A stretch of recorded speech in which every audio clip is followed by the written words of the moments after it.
Okay, and we're live. So, welcome back to Blood, Sweat, and Steel. Welcome back to Witches Play D&D.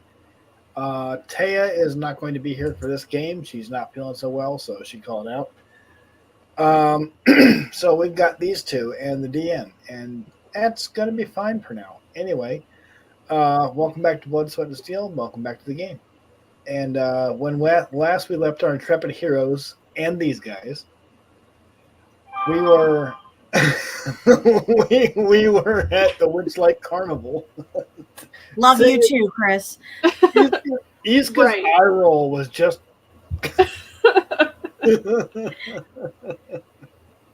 I'm an oldest daughter. I perfected it like 30 years ago. But anyway, we're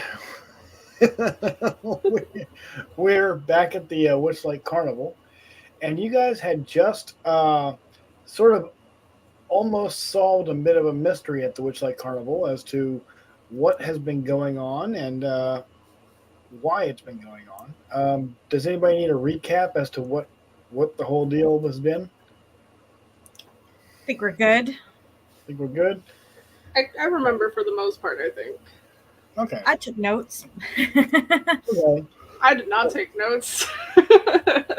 When last we left y'all, you had just gotten a tarot card reading from Candlefoot, and you were on your way to have a meeting with Mr. Witch and Mr. Light at their wagon. So, and they were going to show you, you're supposed to get, you're hoping to find out from them where the Feywild crossing is and how to access it. So, and you were, where is it? Journal. All right. And so,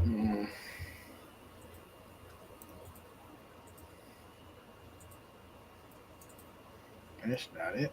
But anyhow, you Stuff and were things. stuffing things. But you were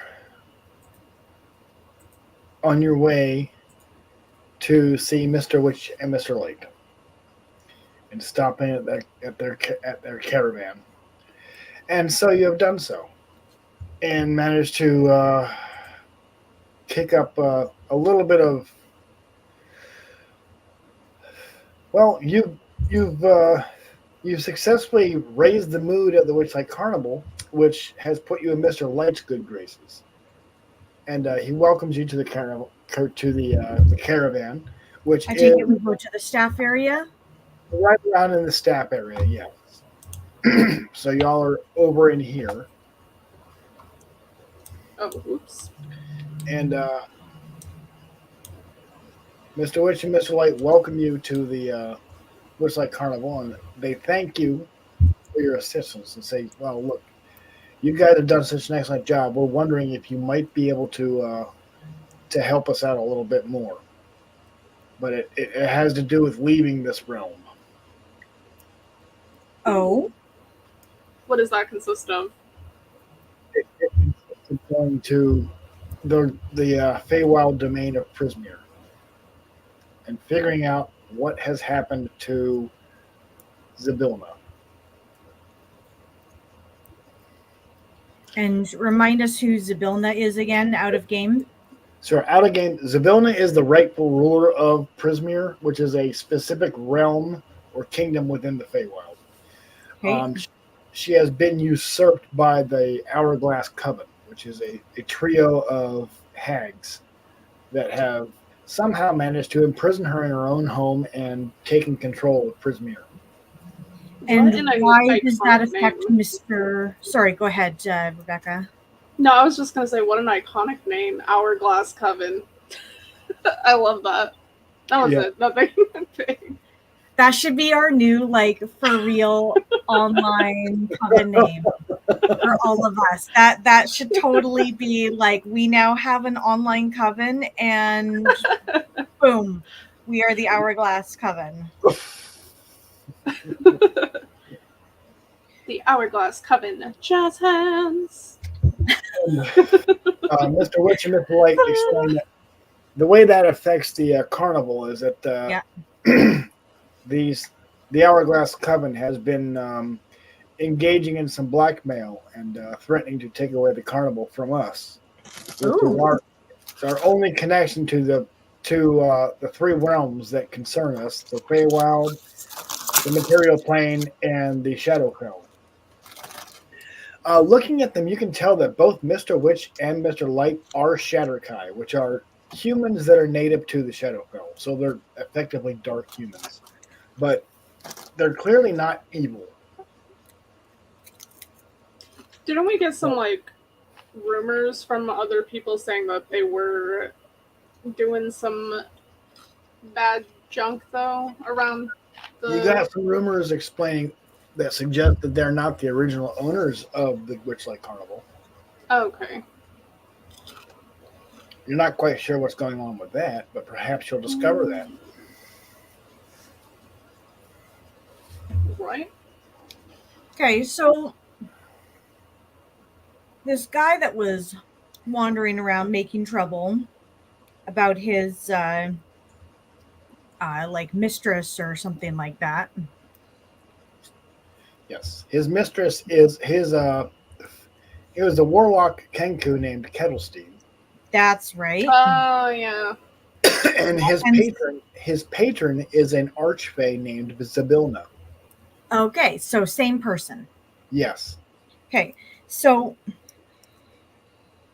is that so Kettlesteam has been causing quite a bit of an issue for you guys, and yes, he has.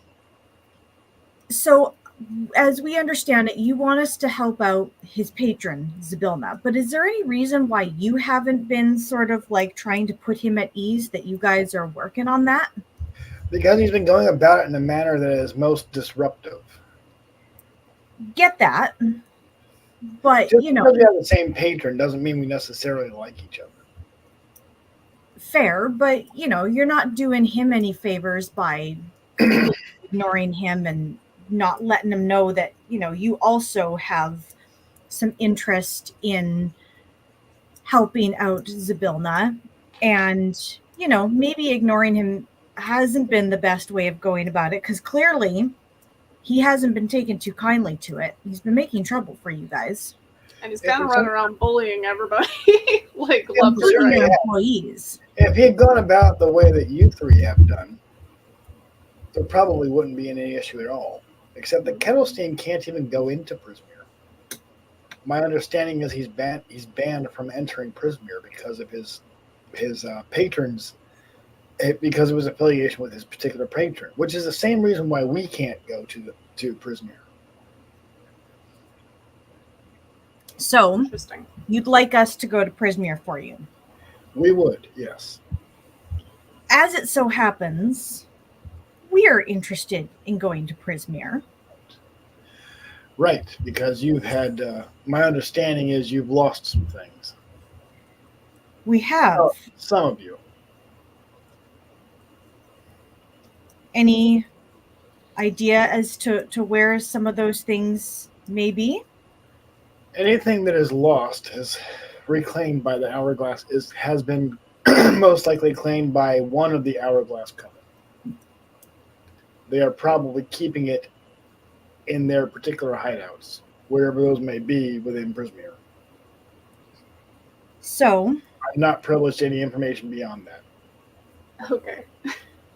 So in the interest of not diving into things head first, what's in it for us? I like that question. Getting your things back. Well, yeah, but that's like we were gonna do that anyways. Mm-hmm. Also, if you do manage to free Zabilna, while I do not have the power to do so, I'm certain Zabilna would be able to compensate you in ways that I'm not even aware of. So make a knowledge, religion or knowledge nature roll to find out what an archfey is. Okay. It was knowledge or what? Nature? Religion or nature. Oh, religion or nature.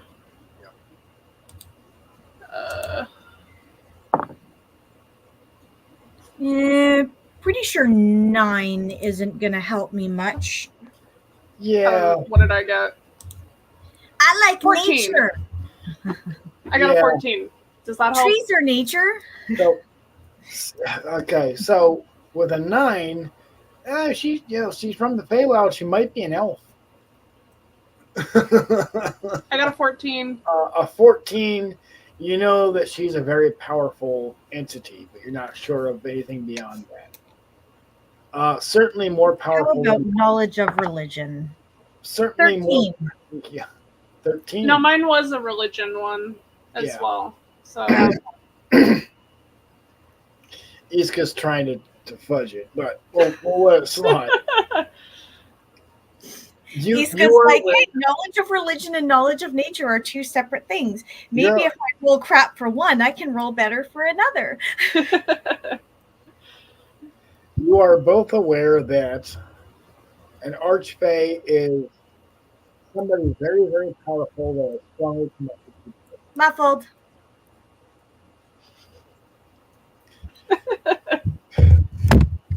It looks like whatever you do to reset takes a second and then you're back to being not muffled.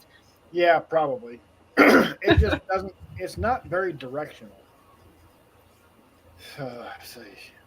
So you're both aware that whatever an archfey is, it's a very powerful entity associated with the Feywilds. Okay. And it's certainly a fey. You are absolutely going into fairy territory. Yeah. Not excited at all. Definitely not. Definitely not.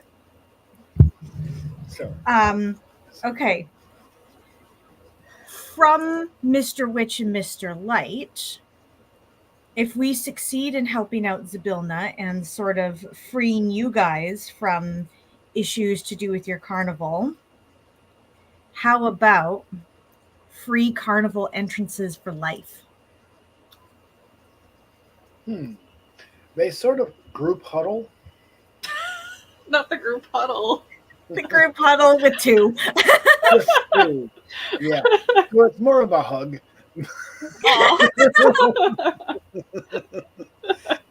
And they go, well, okay. I'll tell you what. How about transport to the plane of your choice? Ooh. We are an interplanar traveling fair. How about we give you a token upon your success to travel with the fair to whatever plane you wish to go? So, I think we should also group huddle. Group huddle, back out. In this case, it's also just a hug because it's just a hug, yeah. That sounds pretty damn useful. No, I like that too. But I feel like we shouldn't come on. Bear in mind, a single round trip ticket is effectively what they're offering. So I feel like we shouldn't come off too strongly like we do like that. I think we should be like, yeah, maybe,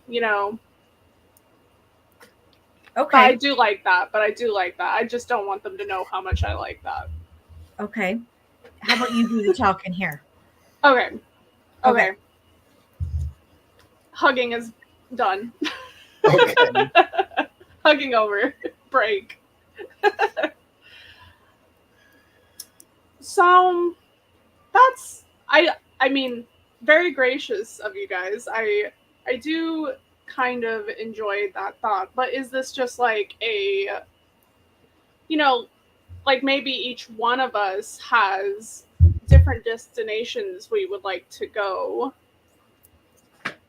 Is it just like all 3 of us to one place to like your next stop, or is this like wherever each of us wants to go? We are a traveling carnival. We could drop you off in individual locations along the way. Oh. Now I need you to make a bluff check. You're trying to hide your interest in the Yes, of course. Make a bluff check. So that would be Deception. yeah. 12. Pull that up.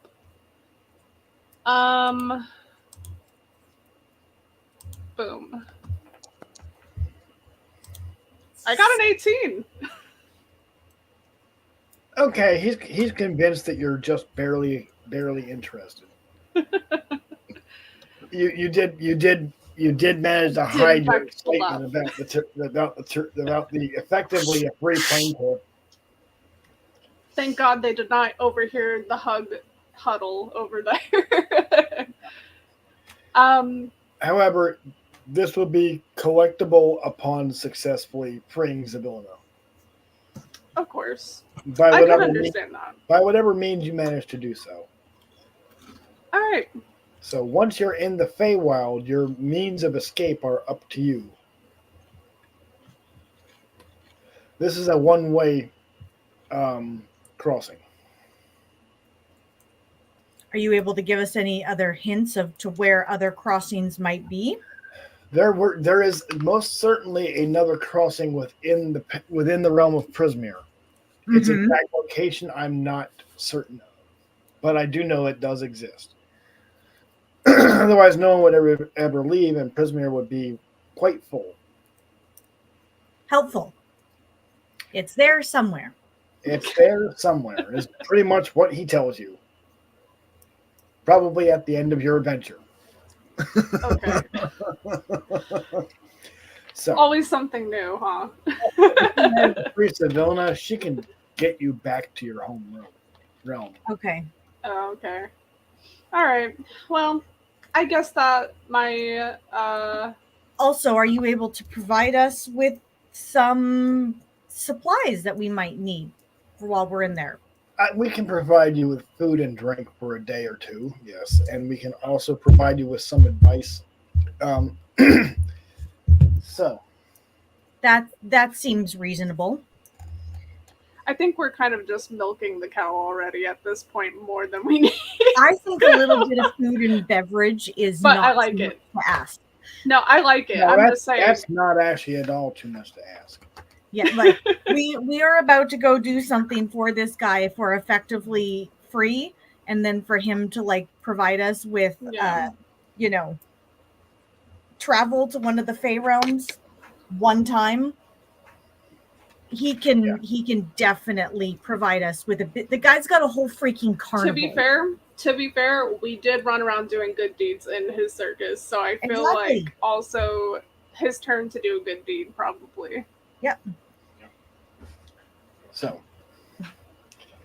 And on top of it, we shall inform Kettlestein that stuff is being taken care of, so that way he can stop causing issues in the carnival.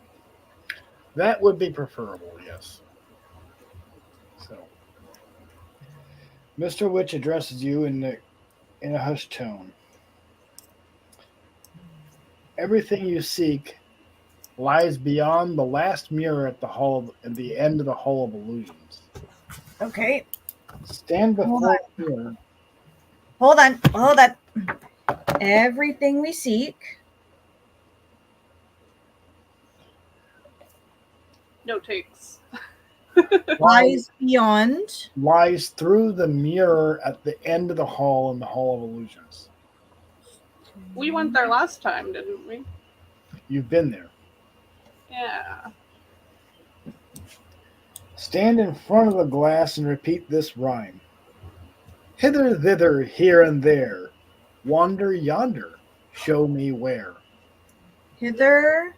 Well, I'm going to have to write that one down for sure. Here and there. Here and there. Mm-hmm. Wander yonder. Show me where. I got hither, thither. Hither, thither, here and there. Wander yonder. Show me where. Correct. Got it. And before you leave, Mr. Light says, there are some rules that you should be aware of in the realm of Prismere. Though Zybilna is indisposed, 3 of the rules she put into place when she created her Feywild domain continue to hold weight. Okay. The rule of hospitality. When a friend, an enemy, or a stranger enters your home, you are expected to be gracious and accommodating to them until such time as they prove, by their words or actions, undeserving of such hospitality. The rule of ownership. Hold on. Okay. First one, you can be nice to someone in your home until they show you not, or they can be nice to you until you show them not. That's what I got from that. It's the rule of hospitality. Just be nice, or if they're not, then you can kick them out. You are to be a hospitable host until they demonstrate that you should not. Okay. Fair enough. The rule of ownership. You must not steal from a friend, an enemy, or a stranger. To take something that does not belong to you without rightful owner's permission is a crime in Prismere. Okay. No. Do not steal. Got it. Right. Still, seems really weird in a Fey realm, but got it. Though within now that the Hourglass Covenant moved in, that one is like really murky. The hags consider everything in their realms to be their property. So depends on how you define stealing. It depends on how you. Yeah, it depends on your interpretation. And the rule of reciprocity. When a friend, an enemy, or a stranger offers you a gift, you are obliged to accept it and offer something of comparable value in return. Such reciprocation need not happen immediately, however. Oh. That one could be really wild. Yes, it could.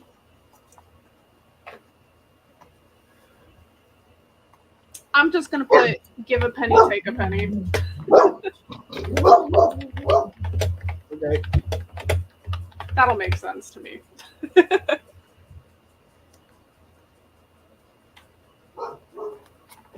Because we cannot go with you. But the crossing into the Feywild is through the last mirror at the end of the Hall of Illusions. Recite the incantation, and then touch the glass to pass through. Okay. That's cool entrance to the Fey realm. And we'll end up first in Hither, correct? You'll first enter Hither, yes. Okay. Though he doesn't know exactly where within Hither you'll end up. Okay. And then how do you then proceed to enter Thither and Yon? Are those known? You've actually already got this information. When you spoke with Kettlestein, the last conversation you had with him, he knew a guy who knew a guy. Okay. And the guy he knew whose name was Sir Talavar, who was a fairy dragon. Talamar? Sir Talavar. Sir Talavar, the fairy dragon. Fairy dragon? Yes. It's a dragon the size of a house cat. I love That's it. adorable. I love it. I love it. Let me guess. When it opens its mouth, it goes, No, it goes rawr. rar? It's just a really small version of it. Rar. Little baby roar. Rar. I love it. They actually do have a breath weapon. They have a what? They have a breath weapon. A breath weapon? Perfectly appropriate to the Feywild. Is it just stinky breath? No, it's euphoric gas. It gets you high. I was pretty close. So basically you get hotboxed? Yes. I'm having flashbacks to the first season. Yeah. Of the certain mushroom people. Yeah. Actually, yes. Those mushroom people were so friggin' cute. Yeah. I couldn't go through with what I originally had planned. Because what I originally had planned was really dark. Oh no. And then Teia started to feel bad. I was like, oh, I can't do that. You were going to make us kill them all, weren't you? Yes, I was. Yeah. I wasn't going to make you. I was going to put you in a position where you had to choose. She had no problem killing that one other guy. I don't remember his name. Yeah, she didn't care at all about Meepo, but it's fine. Meepo, there you go. She hears about that every damn time. She also did abandon Tea Kettle to his fate. Yeah, well, Tea Kettle was an ass. Tea Kettle was helpful.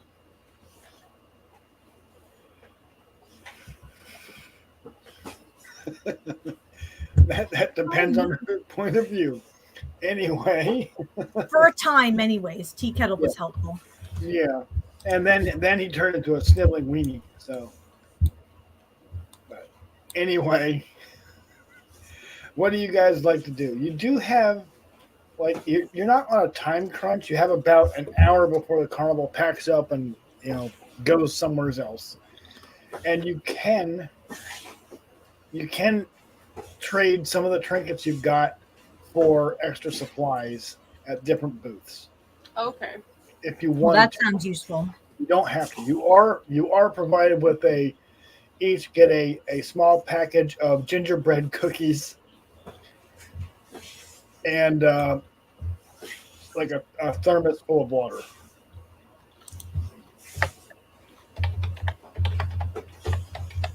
They're really making sure we're well fed out here. Yep. Okay. You're also given some custard filled muffins. Hey, I'm not trading those. You've been given enough food to last you about 3 days. Not at the rate I eat them. I mean, no, if you just scoff all the muffins, you might not have enough food for 3 days. I mean, if you want to scarf all your food, you're more than welcome to. I'm not. We'll see how much restraint my character has over time. Meanwhile, half the muffins are gone. They're already partially gone. Like that scene in Lord of the Rings when Legolas says, like, "Oh, lemnis bread, a single bite can feed a grown man for an entire day." And then Merry looks over at Pippin and is like, "How many did you eat?" 4. Oh, yeah. Entire loaves of lemnis bread. Yeah. So, anyway. Okay. I'm going to trade my little trinkets for supplies. Okay. If you're getting food and drink, one trinket will get you a full day's rations. I was thinking more like, actually, you know what? I'm not going to trade my trinkets because of the rule of reciprocity. These might come in handy. They might. Were there any, like, what booths are there, like, you have, it depends on what kind of treats you want. They will do as food, but you could get more gingerbread cookies, more custard-filled muffins. You could get a bag of effectively cotton candy. Ooh. Or you could get pies at the pie eating contest too. Yeah, there's a bunch of pies at the pie eating contest. Yes. You could easily get those. Just to like. Yeah, I mean, it's food, but it's not a meal. These are like it's not sustenance. It's junk. Yeah, it's junk food. That's exactly correct. It'll keep you from starving, but don't expect much nourishment. Yeah, I mean, I think I already have some of that stuff anyways because we got a little bit earlier. You've got plenty. Did we want to talk to Kettlestein then before we head out? Yeah, let's track that little troublemaking dude down and just let him know. Look, your grievances have been noted. People are on it. You need to quit being a jerk now. All right. As long as somebody's handling it, I guess I'm okay with it. All right, eyes on you, buddy. Even though we won't be here, we'll be here. We'll know. All right. I'll ease off for a while. And then I'll give him a little gingerbread cookie. Be like, behave. I don't know if that's gonna do it, but all right. It's an offering at the least. And go give the voice back. He did. He actually did already. If you don't remember, That's right. Yeah, we caught him. Candlefoot he gave you a reading. That's right. Yeah. Yep. All right. Well, I guess we head to we are ready to go into the Hall of Illusions. Yeah. All right. We'll go to the I gotta figure out last where I am in mirror. reference to that. Oh, there I Hall of am. Illusions was right by the big top.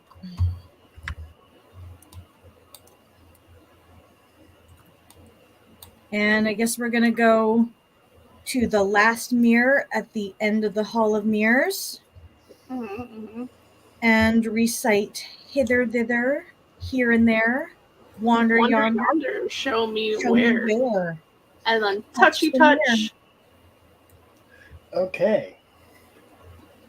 Now the question is, was Chris ready with a sound effect to be like... Nope. Sound effects are notoriously difficult to do on the Foundry.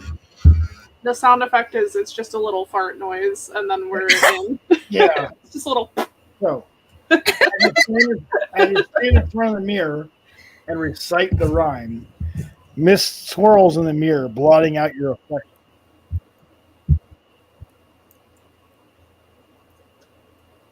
And there's now a misty swirly portal. Muffled. Yeah. Mist swirls in the mirror. Mist swirls within the mirror, blotting out your reflection. Okay. Okay. And there's now a misty, swirling mirror portal standing in front of you. Ooh. And touch. Okay. And go through. Through the looking glass you go, and Delphina, you watch as Aida is sucked into a portal and disappears from sight. Oh, am I still there?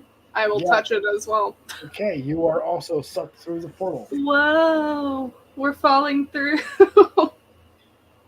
and all that.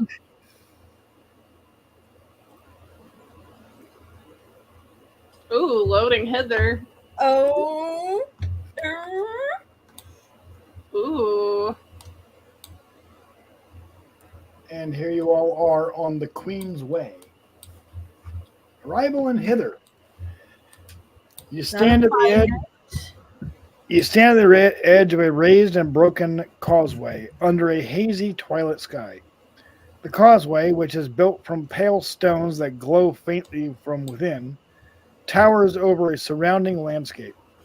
Over the surrounding landscape, but large sections of it have crumbled away. The parts that remain in place are separated by large gaps where portions have collapsed. A fog-shrouded swamp spreads out below you in all directions, and up from the murk wafts the smell of rotting plants. Also rising from the swamp is the music of nature, discordant symphony of croaking frogs and singing birds.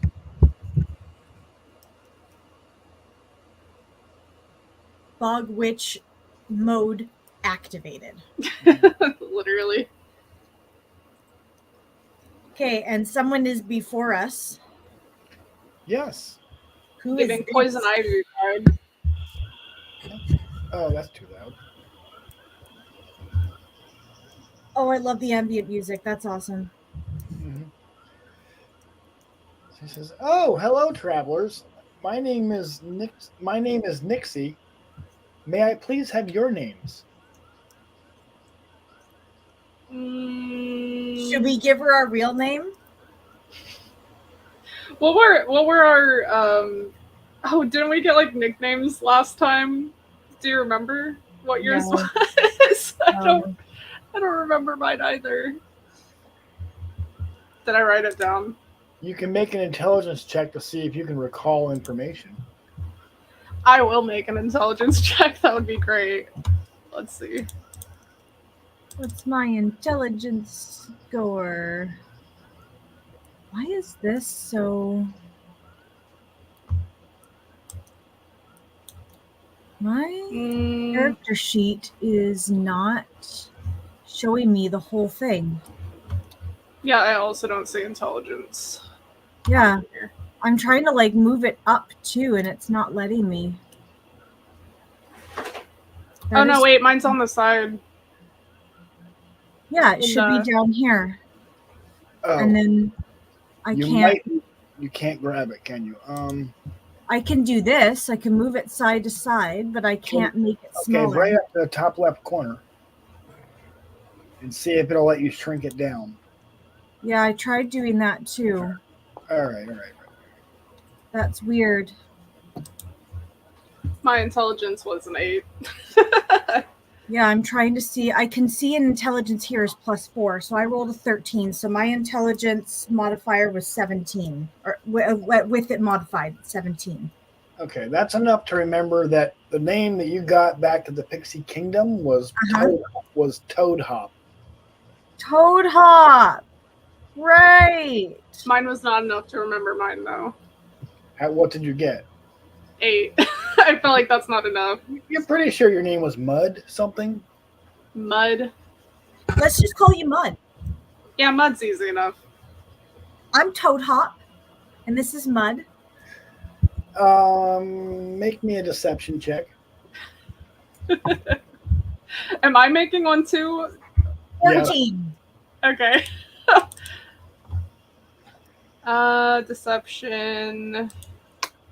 Normal. That is a 14. And I also rolled a 14. That's awesome. He goes, is that really your real names? It is for now. Is your name really your name? She goes, that's so disappointing. Bye-bye. Boop. And she disappears. Oh. Apparently we offended her.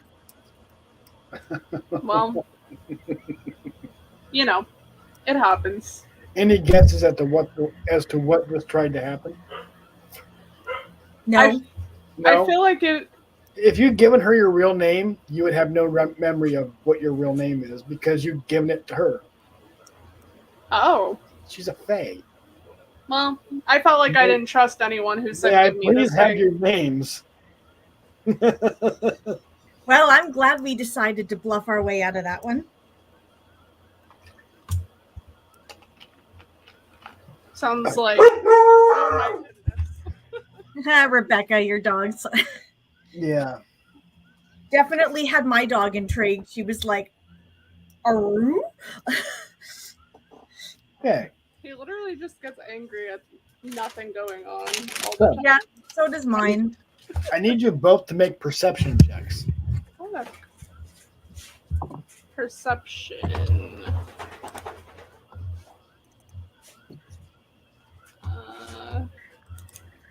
19. Okay, that's more than enough. Excellent.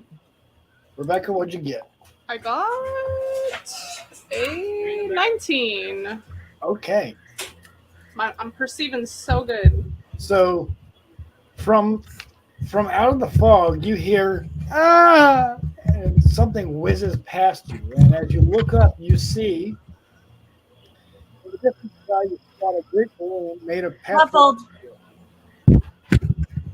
We see. In the distant sky, you see a great balloon made up of patchwork material. It spins out of control as though punctured, causing the wicker basket that hangs from beneath it to swing wildly. Balloon plunges out of sight, disappearing into the fog approximately a mile away to your east. Okay. It makes the same sound as it does when you let go of a balloon you just inflated. Good. You hear screaming coming from it, from the basket.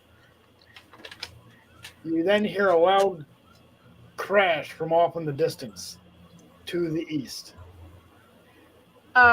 Do we see like an easy-ish or available-ish route to get towards that location? Right. So you're about 100 feet up on a chunk of the Queensway that has the Queensway has of course crumbled away, but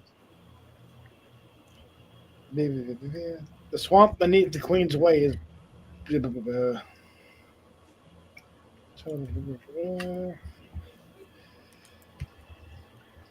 The highway is 20 feet wide and 100 feet above the swamp. The section supporting the characters is west of Slanty Tower on the map.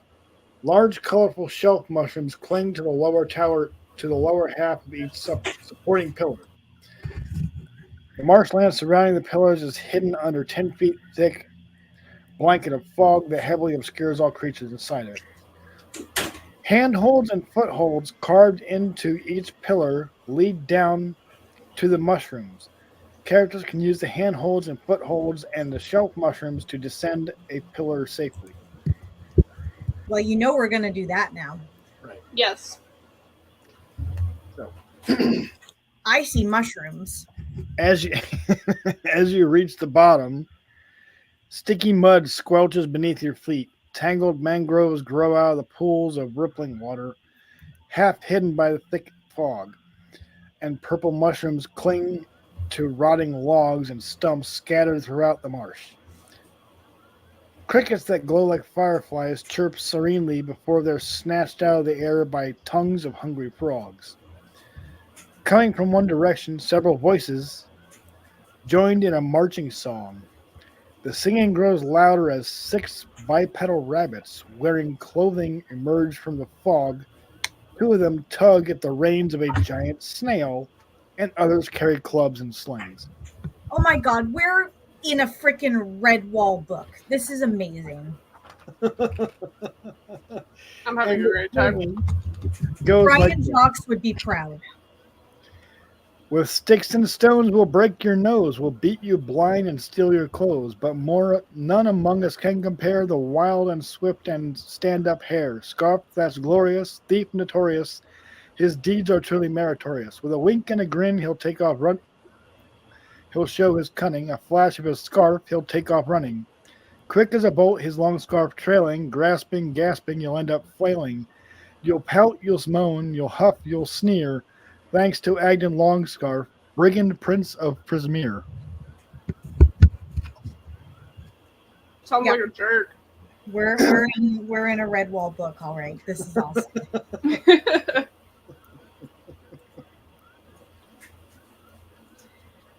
I am going to pick a piece of the purple mushroom and I'm going to stick one into my hair like it's a flower. Okay. Oh. I need you all to make stealth checks to avoid notice from the bandits. Uh-oh. Who are currently singing and not being stealthy. Stealthy. This isn't good. 12. I'm a whole 10 stealth. Okay. So that's not enough. Uh-oh. So we're like right down here now, right? Yeah, you're down in this area, like right where the pointer. You're in this area, roughly this area here. Oh, come on. You double flash for us, please? Yep. Okay, perfect. Right around in that area. All right. And you see, where are they?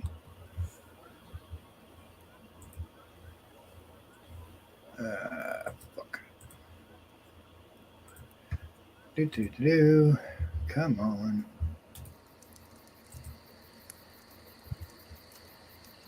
Ooh. That Chaining sounds beautiful. Love that. Oh my god! So why are there 2 of me? I'm scared. There shouldn't be. In fact, you No, don't there's think only there is. one of us. No, there's 2 of me on my screen. Is there? I only see one of you. It's like glitched for some reason. It's gonna reload. Just like refresh the page. Oh.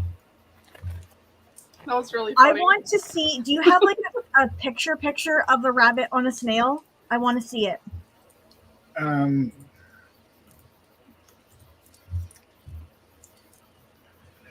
Oh, we're back I'm to looking the. to see if we that. have it. Oh, I'm good now. Now there's not two of me. I'm back to by the Queen's Way. You should be in the swamp. I am not. Oh, all right. I will also refresh. Yeah.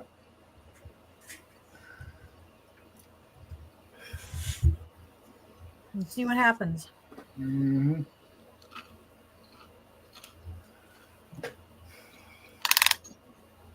Do, do, do, do, do, do, do, do, do.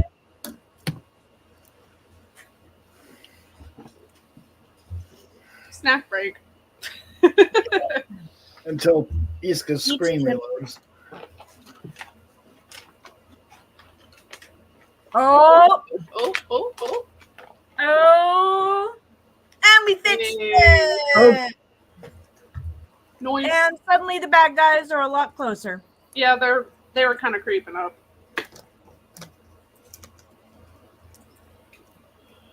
They're so cute, though. These are creatures that you know to be hare and gons. Because first they're hare and then they're gone. I love it. And they're rabbit people. So, Hey, what's up, Doc? yeah. They take extreme offense to that. Yeah, I bet they would. So, Kind of can't blame them for it either.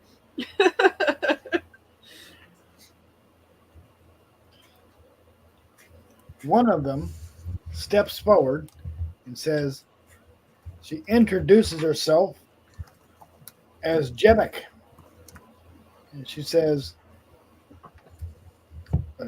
hang on, let me find this thing. Let me put this shit all over the place.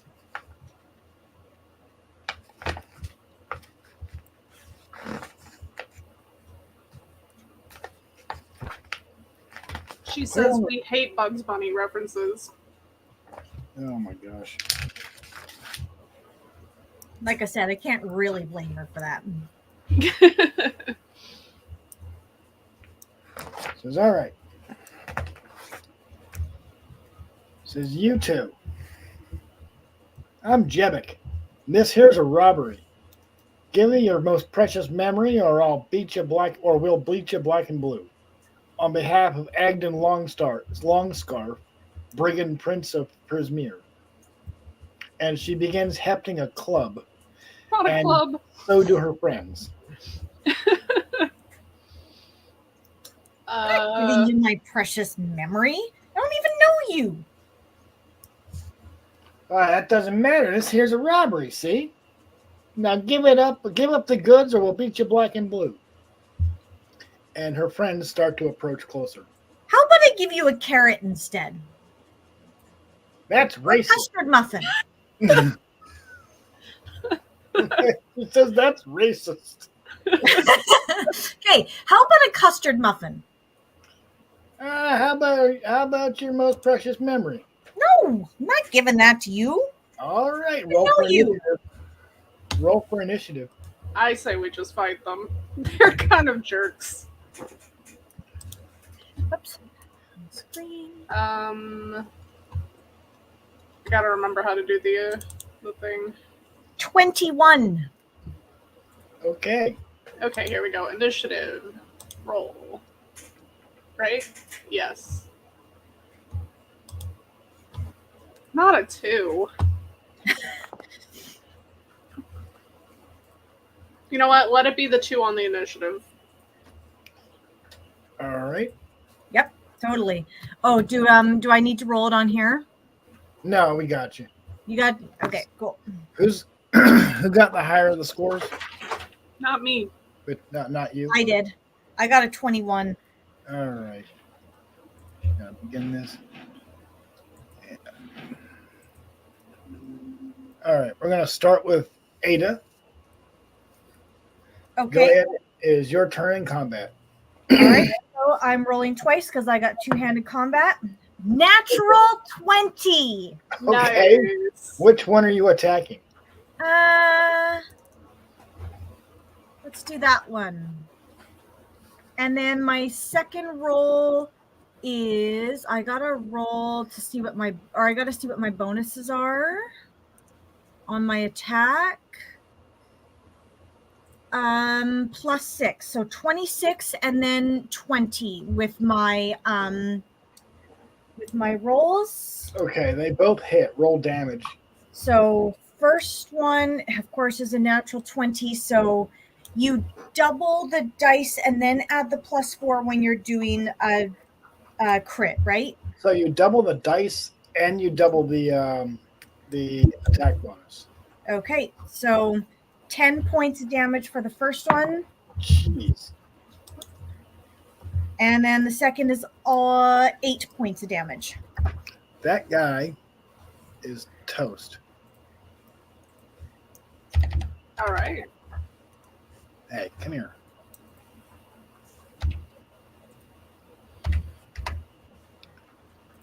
And he is dead. Oh, blood. Blood everywhere. Oh, come on. Not the whole party. Not all the herringies. Just that one.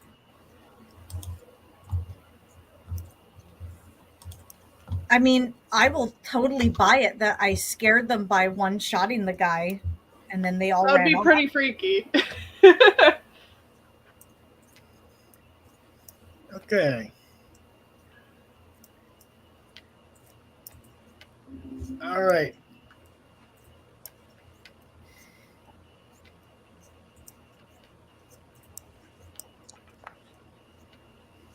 There we go.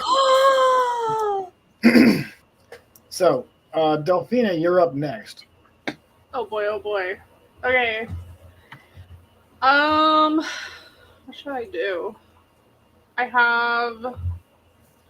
never used any of these spells before, so it's like, Okay. It's all right. let's see. Maybe I should try. I feel like the guiding bolt one seems fun. But I don't know if are they on here already? Spellbook. They should be. Yeah, here we go. I guess let's try.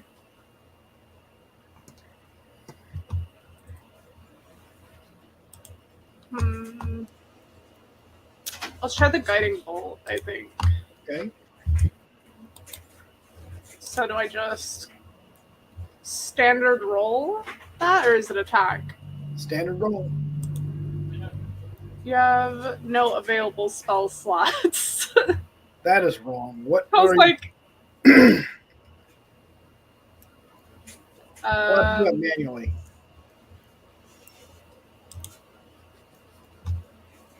how do I do it? Okay. Or maybe consume spell slot. Let me take that off so I can do it. But we'll just mark it as I've done it. Okay. Attack. Normal. Hang on. Challenge ability, guidance. Well, I got a 13. So I'll do it to the one right in front of me. If that would hit. You want to do the guiding bolt? Yeah. Okay. It should take 4d6. Good. So you got an 8 plus what the hell? I rolled for it. What'd you get? I got 13. Okay, that hits. Okay, so then What I does rolled guiding bolt- 46. What? Yep. Go ahead and roll 46. Wait, what does the guiding bolt do? It says a flash of light streaks toward a creature of your choice within range. Make a ranged spell attack against the target. On hit, they take 4d6 radiant damage. And the next attack roll made against this target before the end of your next turn has advantage. Okay, So- go ahead and roll 46 and let's see what happens. Light. I hope I'm doing this. No, that's not right. So you go down to the bottom and you click the D6, Yeah. and then you add the plus button till you see the number 4, and I then think you I got hit it. roll. Yeah, so the square one is the D6. There you go. Yeah. Okay. Damn! Woo! That guy is dead. See you later. Alligator. Now this guy's turn, and he goes, "Oh crap!" And he's trying to beat feet out of there. So And that's his because turn. he's fleeing and she has, oh, I guess it would be advantage on the next roll on the same target. No, it would be the guy that just died that you would have Yeah. there gone. Yeah. She Those just if he didn't outright die. killed him. Outright killed him. Keep track of how many spells you use and which ones you use. I think I want to give Don't I have chase 3 after spell the guy slots, I because I think? don't want him to let the head rabbit guy know that we're here. Okay, you can do that. Yep. Okay. I'm going to do that because he's We'll chase fleeing. him So then. I get an attack of opportunity, don't I? He is fleeing, and you do get an attack of opportunity. Yes. Excellent. So does that mean I just roll with advantage for this attack? It's a normal roll. It's a normal Okay. attack. So I have 2 attacks. So the first one is a 2 plus a 6. So that probably doesn't hit. And the second one is a 2 plus a 6. So that doesn't hit. No. Two. Well, yeah. Okay. You would not hit him for that, and he does manage to get this far away. Uh-oh. So Okay. we're going to end the combat. Maybe. There we go.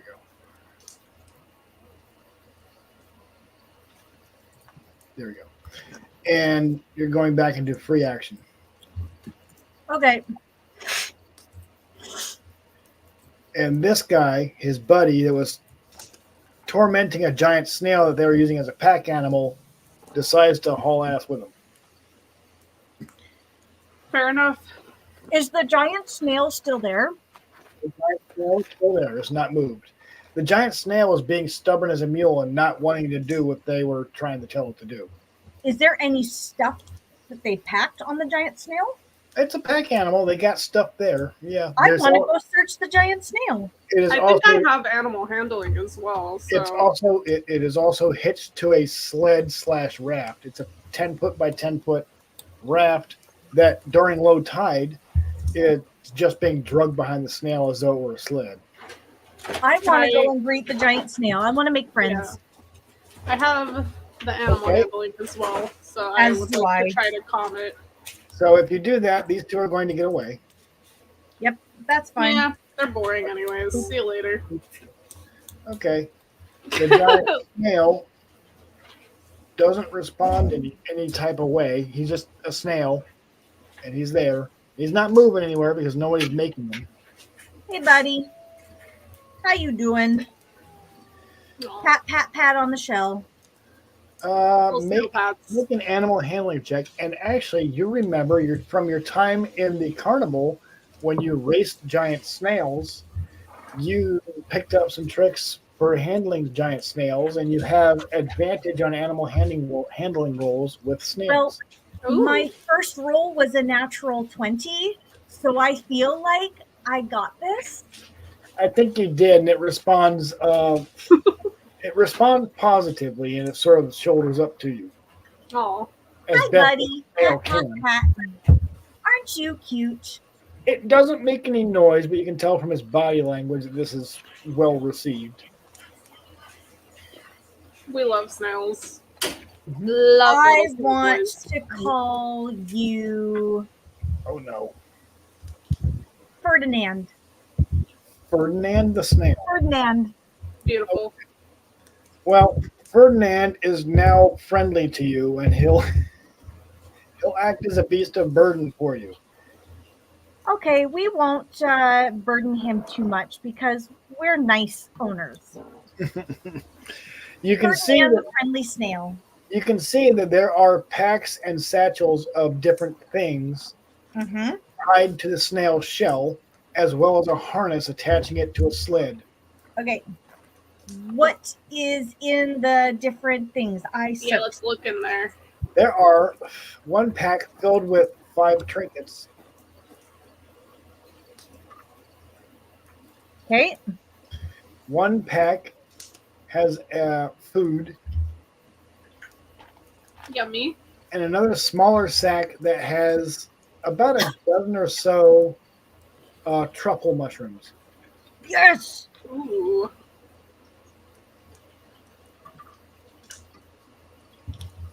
Okay. And what about on the sled? The sled is just a vehicle, it's just a sled. Okay, so they were riding on it. We're using it as transportation, yes. Okay. Let's With- unhitch the sled. This guy doesn't need to be tugging anything. Also, with like my medicine, maybe could I see what kind of mushrooms they might be? He just said truffle. They're truffle mushrooms. They're truffle. Oh, sorry, I didn't hear that. I just heard Those mushrooms. are edible. Oh, okay, so food mushrooms. Yep. Yummy. And in our for real realm, very valuable. Delishy. Chomp chomp. So, this sled is also designed to be a raft. I need both of you to make a perception check.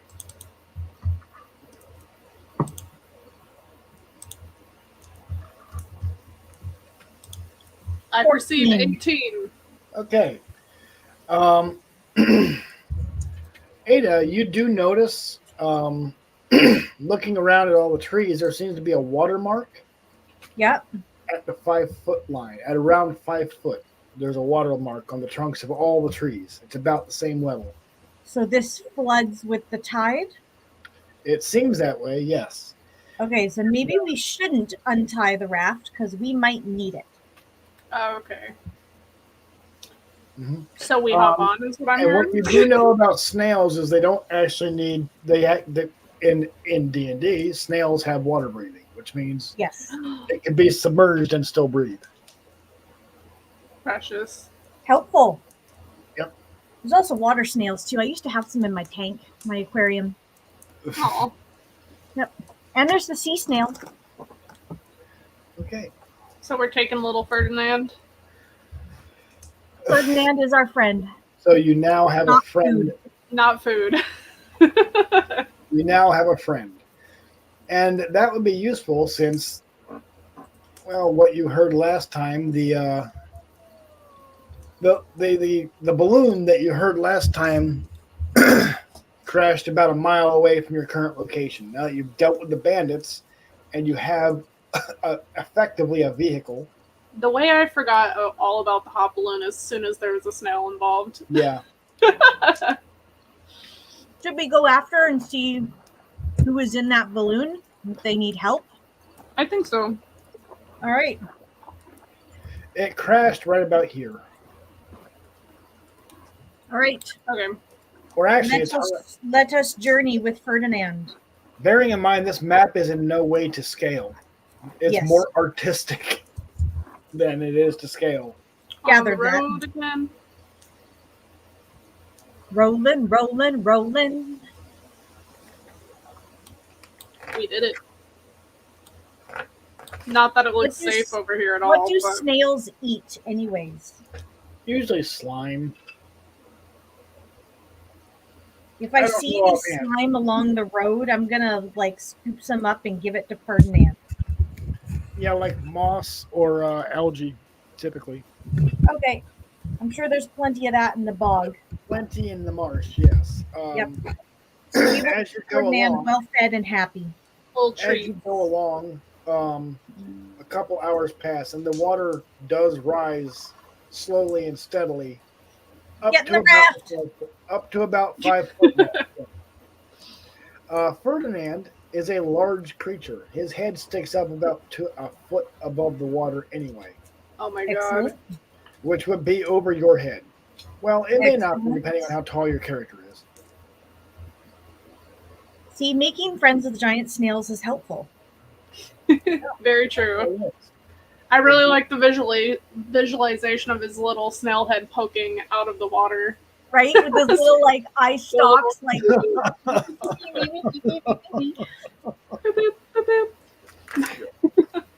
Okay. All right. We love Ferdinand. So, yeah, go me on. too. I need someone to make a navigation check. Let's see what Ah. mine. Uh-huh. Yeah. Uh-huh. Let me guess. Navigation with disadvantage. Navigation with -10. Okay, so which one is navigation? Because I don't actually have that. I don't have that either. Survival. So just roll survival and -10. Survival. Oh, survival. Okay, but I can't see it on my character sheet. There's For gotta some be reason, survival. it won't let me up to see it. You can't like scroll at all. Oh no, it's only that side. Scrolling on that part, but not on. Okay. Go That's up to the weird. very top border of it. I'll just roll a d20. Yeah, I rolled a 3. So, -10 yeah, is -7. yeah. I got A7, so So, Rebecca, do you want to take the reins, or are you going to let the ranger steer? well, at this rate, I don't know that she's like. Yeah, you don't actually know that. I have no idea. So honestly, I trust her fully. Oh, that's a great idea. You spend about 8 hours Just being moving along, same and algae. you're pretty sure you passed that same tree about 4 times. And I think we're lost. I gotta need be you to make honest. a perception check. I think Okay. we're fine. This is a gorgeous swamp. I'm not arguing with the gorgeousness. She says as you pass the body of 2 dead herringons. I got a 13. Yeah, you've been going around in circles for 8 hours. Okay. Um, I think I seriously am pretty sure I've seen that tree like 12 times in a row. and as you Sure. and as you realize this, you also realize that there are bubbles of what are probably marsh gas or swamp gas welling up from the water, because the water level has gone back down to about 2.5, 3 feet now, and bubbles of some kind of gas are welling up out of the swamp. And I need you all to make a survival and or animal handling check to not pop these bubbles. Oh no. So I rolled for animal handling a 19 plus whatever goes on top of that. Okay, I need Rebecca to do the same thing to steer the raft away from the bubbles. Okay, I got a 15 on animal handling. Okay, so one of the bubbles does pop, Uh-oh. and I need you to make a Constitution saving throw. Uh-oh. For both of us or just me? Just you, because you're the one that bumped the raft into it. Okay. Aida is steering the snail, you're steering the raft. Is it just the ability check or a saving throw? So it's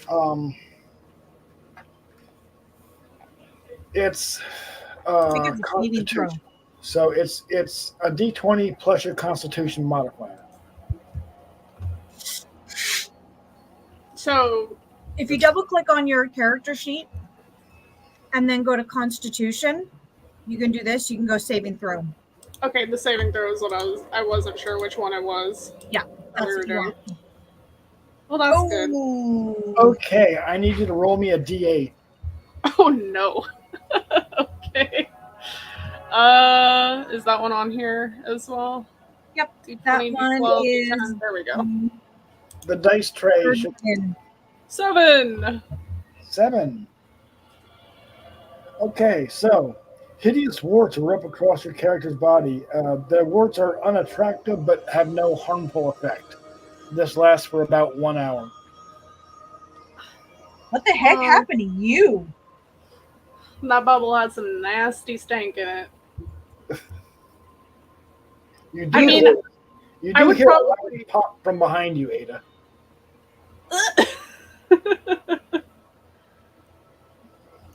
house. And there's that same tree again. I tell you, we're going in circles. All right, well, you steer then.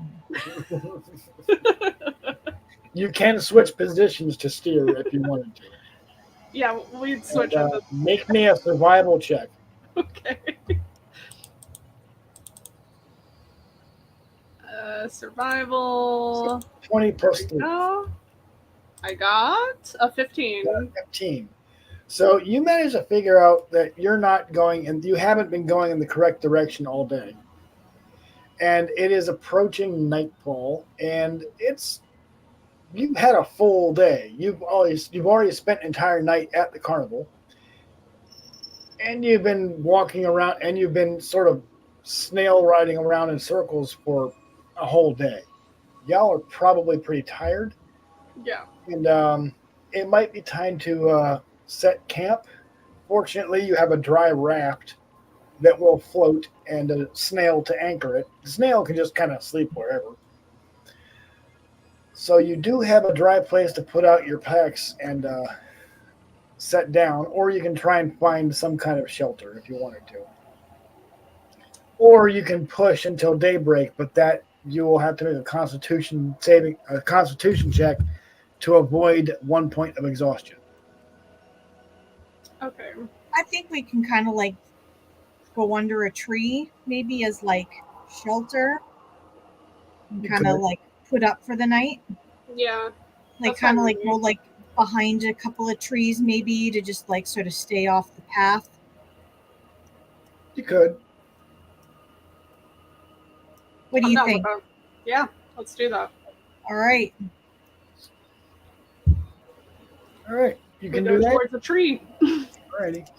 And we're going to, out of game, we're going to take a short break to get snacks and drinks and stuff. Woo! I'm hungry and I need the bathroom, so. And I'm going to load up D&D Beyond on another tab. Okay. Have you leveled up my character on D&D Beyond or just in Foundry? In D&D Beyond, no, only in Foundry. Okay. So. I think I just need it for like my statistics anyways, like my stats. Yeah. So I don't think I need to level it up on there quite yet. But I will so the D&D I will Beyond load up D&D Beyond so that I can see to load up properly on Foundry so that I can't see all my skills and I can't see all my statistic scores for some of these roles. Right. So I'm just going to load it up on D&D Beyond so that I can see that. Okay, and I don't know why it's not showing you that. It should be collapsed down enough that you could do it, but I think it might be because I'm sharing the screen. That's possible. That's probably why. Yeah. All right. Well, if you need to stop the screen, I can take that out here. So that's fine.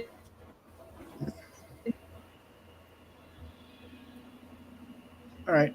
We're going to take 5 and continue the game afterwards, and you will all have had a full rest, which means, Rebecca, you will have your spells back. Yay! My one spell! But at your level, yeah, it's... I know. I think I only have like 2 or 3 slots, so... Right. Alrighty. All right. I'm hungry. I'm going to grab food. I mean, I have my snacks right here, so... It's just lunch. As do I. I think I might pop the kettle on for another cup of tea, though.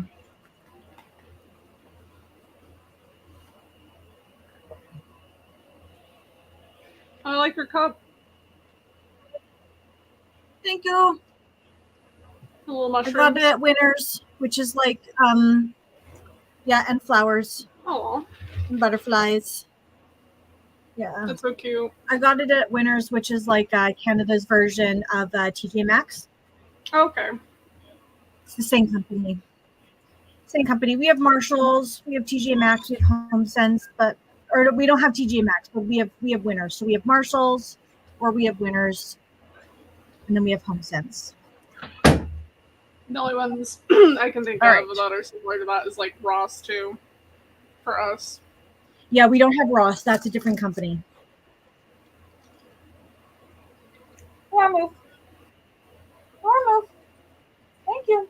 Okay, I will be right back. All right.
Hello.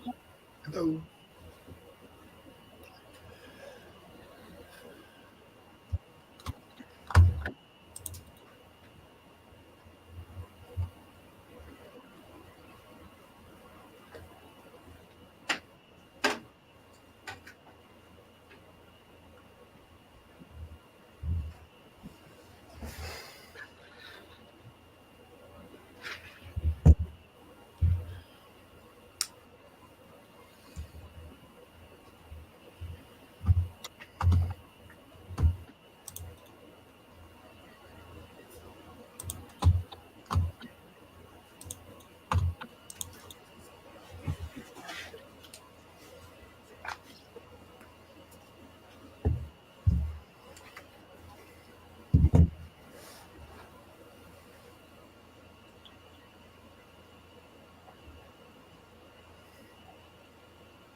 You can just barely see the ear of my dog.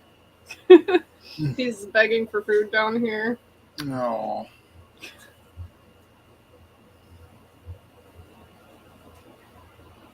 You're not getting any because you'll throw up.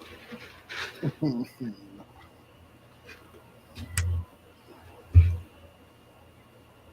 Boy.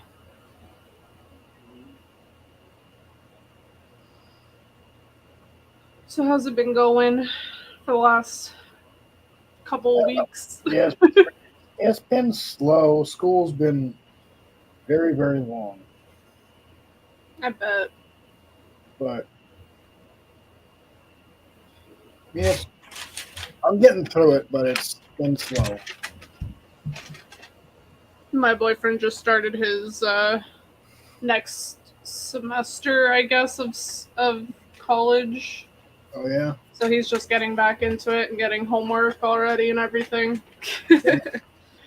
All the fun stuff. Yeah, this milk is no good.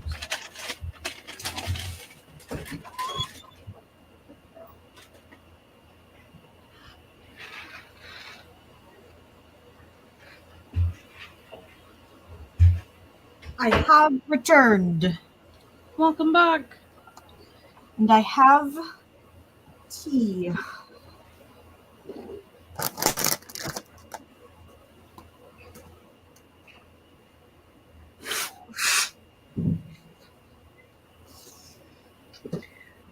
Ugh.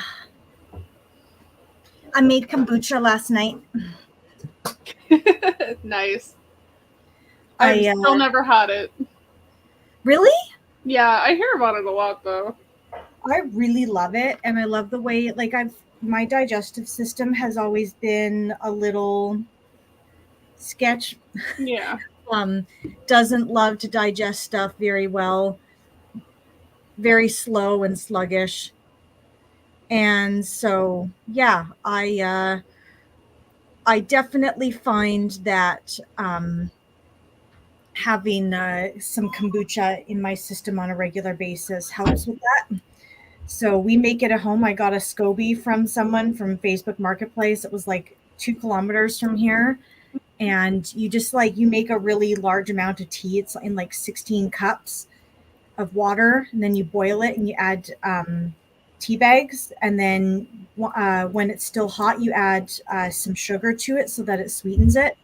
Yeah. You let it steep until it is room temperature. And then you you add your SCOBY to it, and then you put it in like a clean big ass jar and you ferment it for like a week, and then you take it out and you pop it into bottles, and you can add like fruit and stuff to it to flavor it. Ooh. So yeah, so then like depending on what kind of kombucha you can get ones that taste like fruit so that they are like quite delicious. And then you let that ferment for a few days, and you burp the bottles every couple of days so that the carbonation doesn't build up too much.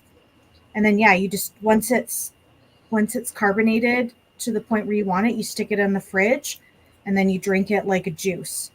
And it's a bit carbonated, not heavily like a pop, but it's because it's got that cultures in it. It's really good for your digestive system. So I didn't know they were like carbonated at all. Yeah, it's carbonated from natural fermentation process, so it's not like you've added CO2 to it synthetically. Yeah. And then a SCOBY, it stands for symbiotic culture of bacteria and yeast. Mm. So it's like this little flat mushroom that floats on top of your tea and ferments it. And then you just before you remove it, you just wash your hands so that you're handling it clean. But yeah, it's a live active thing.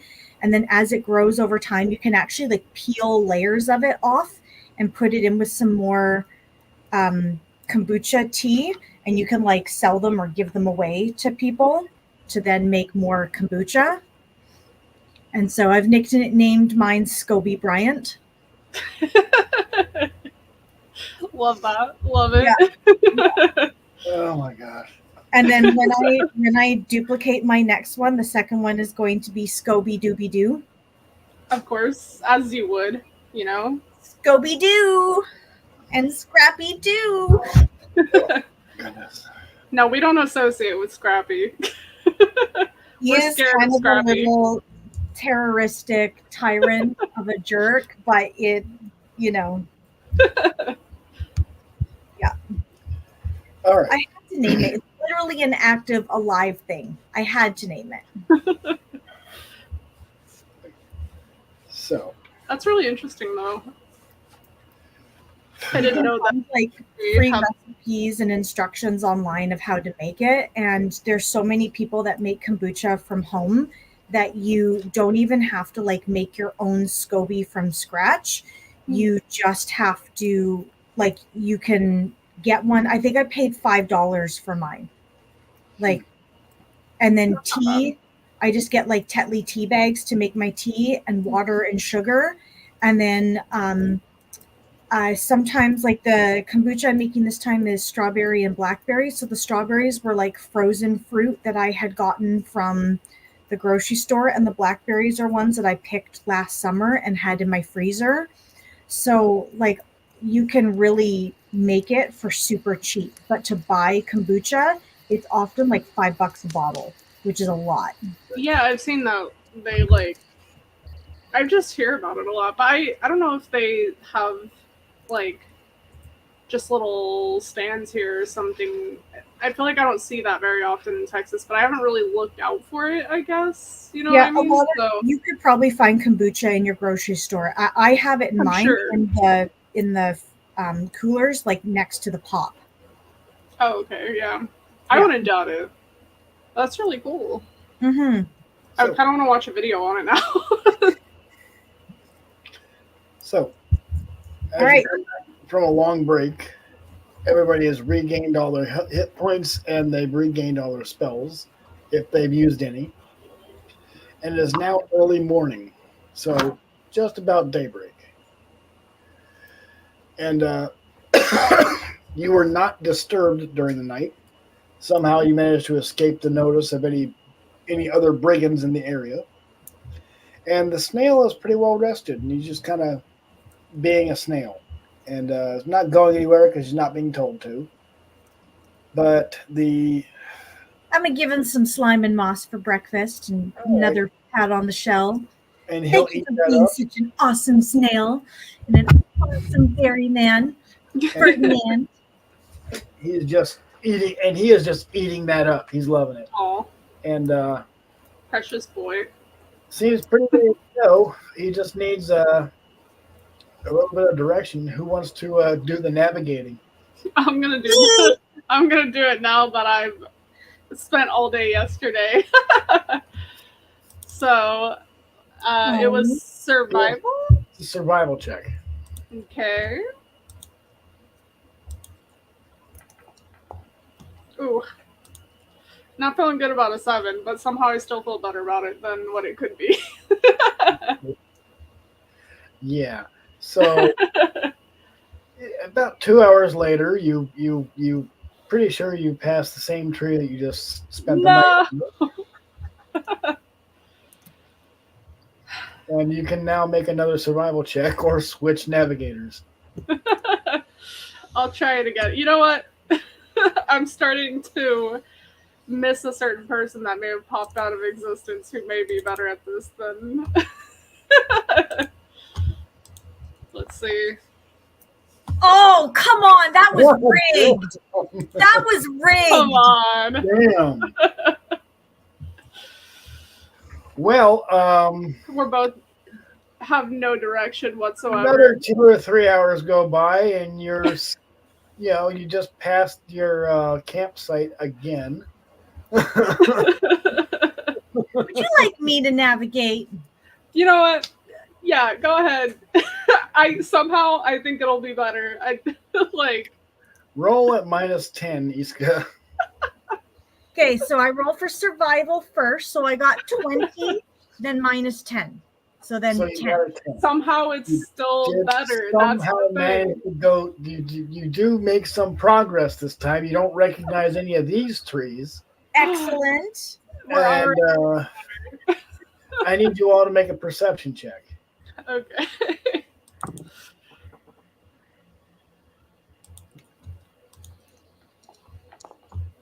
9. Are you Okay. kidding me? Now I get the 20. Are you kidding me? I got a 23. Okay. Ugh.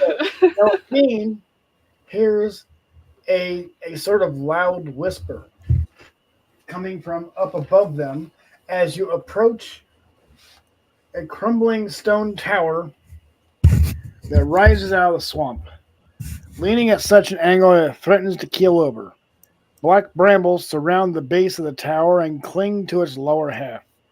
Hanging from the crenellations on the lower side of the tower's peak is a large woven basket at the end of a tangle of ropes. Tattered fabric, the basket dangles 30 feet above the surface of the swamp. It is currently low tide. You Should hear, we call up there? you hear whisperings, pleas for help. As the characters approach the edge of the bramble patch, you hear the whisper's voice say in common, "Psst, you there, I need your help." The whispers come from the basket that dangles from the top of the tower. You are unable to see from where the voice is coming because you can't see inside the basket from below it. Oh. Yeah, you do look like you need our help. What happened? Shh, keep your voices down. I'm in a bit of a bind, as you can observe.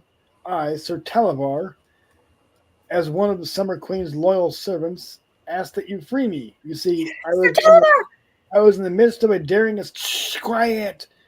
escape from the vile Babylon of Blightstraw when our balloon was set upon by an ill wind and sent plummeting into its current unfortunate location. My pilot, the Honorable Wigglewob, did not survive. I've been trapped up here for a while now. Wigglewob! Help me, I must tell my queen of the fall of Prismeer. Yes, Wigglewob. Wigglewob is dead, and we're all so sad. But try to be quiet. There's 2 serpents asleep in the brambles just outside the lower door. If you awaken them, if you awaken them, it might be trouble. Yeah, we have animal handling. I feel pretty confident, maybe.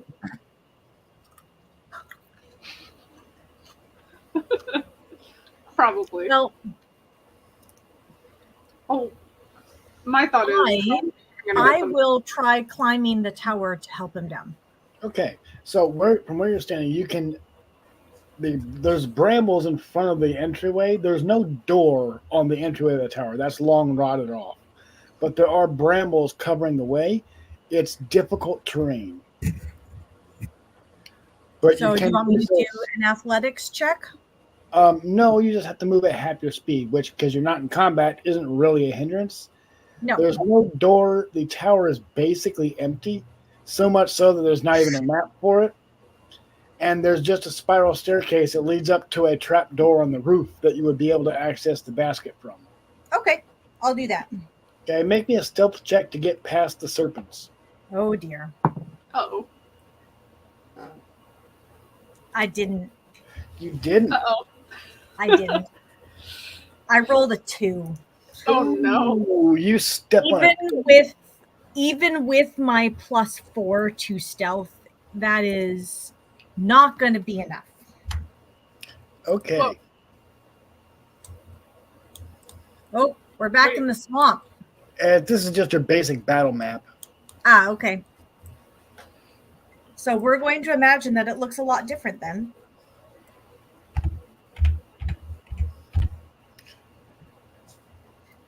Oh, there's no image for this. Sorry, Delphina. Well, maybe we can make friends with them, so I don't know. Yeah, I'm not thinking so. When it Well, looks maybe not you. You stepped on them. I might be able to make friends. One of them does wake up. The other one does not. Shh, it's okay. You can go back to sleep now. Make me an animal handling check. Okay, that's with advantage. First one is 18. Second one is 14. So 18 plus 2 is 20. You know what? it curls up and kind of goes back It's to like, sleep. okay. So I don't need to go up there is what I'm hearing. And you're able to get into the tower and make your way upstairs. That was epic. Ugh, I love animal handling. it's so good.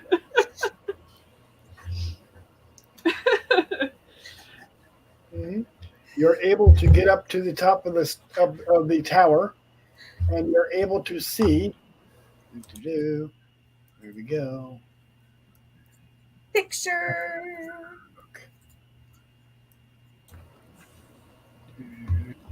Maybe.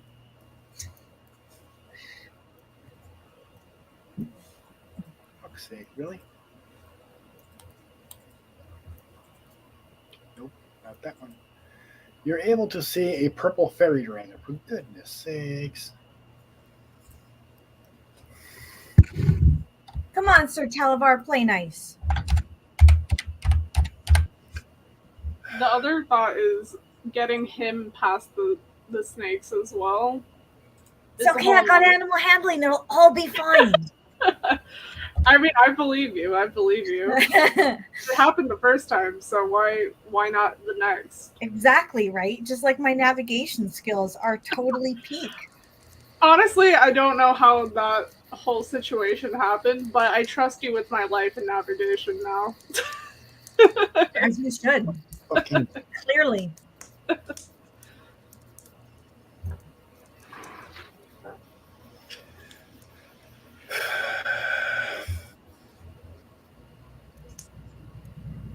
And Rebecca and I will just be the entertainer while Chris struggles with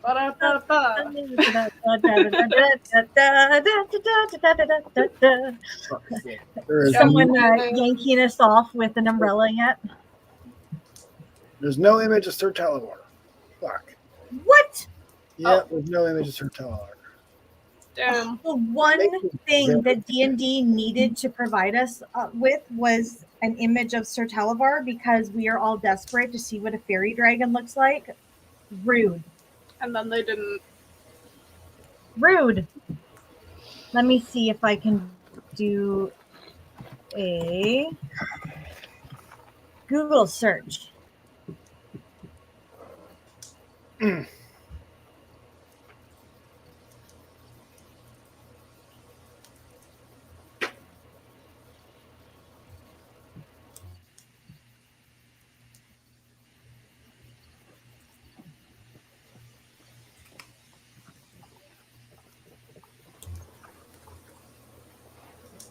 I found a picture, Chris.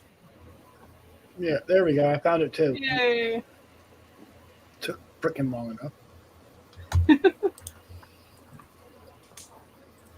Okay. Here's Sir Talavar. Oh, give me a break. Show players. Damn it. So. Oh wow. Is that a mustache too? That's a mustache, yes. That is. Where have you seen this? Refresh your screen because it's being a real pain in the ass. And when you do see it, you'll be like, Probably wow, going to look exactly so the same as the one that. It's probably the exact same one as the one I found on Google, but you know. I hope so. Probably. I still want to see it. The way he wears gloves and a belt and pretty much nothing else is pretty. That's everything. It's like push boots, right? Yeah, exactly that. Why is he wearing a belt when he's not even wearing pants? Because it has to carry a sword. This is like. There's so many questions I have about this. Oh, for fuck's sake. All right. I have to try this again.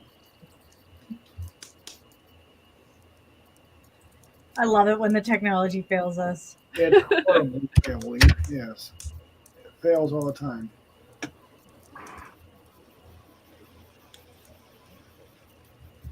Yes, it is the same one I saw. So, Sir Talavar, you are gorgeous. Don't He's wake up the looking snake. Don't wake up the snake. good. He says, oh boy. Yes, well, I'm in a bit of a pickle. You see, and you see that. Come on.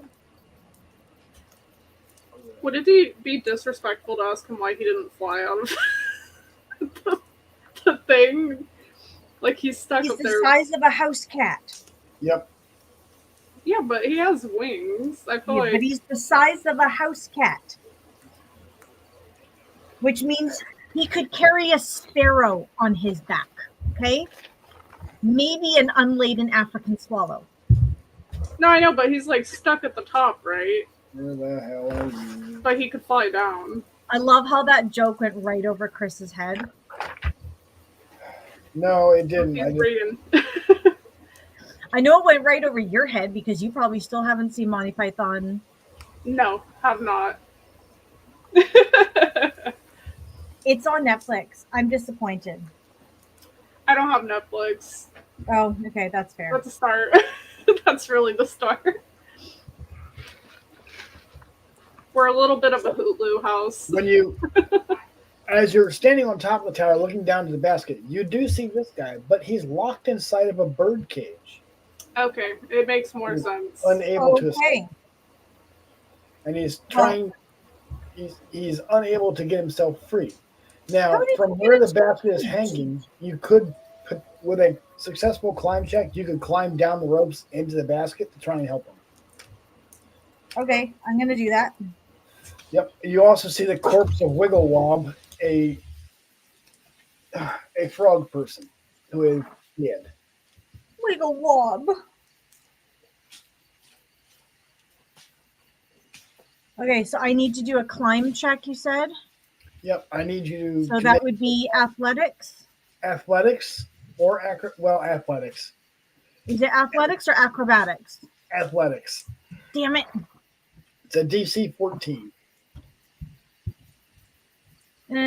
I got 10. I need you to make a reflex save to avoid falling 30 feet to the ground. Oh no. And I rolled a 1. No! Okay. I need you to roll me 2d6. 5 Is and there, 2. do I have any spells that can help with this? Delphine, you watch as your friend Aida doesn't quite get a good grip on the ropes and slips and falls, and there is a loud splashing, splatting sound as she hits the ground. Aida, I'm guessing the 2d6 is the 7 points of damage I'm going to take. Yes, it is. Oh no. Well, I have healing stuff, so I can heal you at the very least. And let me guess. Roll for initiative? Yep, you just woke up the snakes. Well, you've woken up at least one of them. Well, can I It's try and okay, calm you're the all right. snakes? 16. 16. Okay. Do I notice if the snakes woke up from that? Yes, you do. Can I try an animal handling them? You can try. Okay. Okay. We got this. God damn it.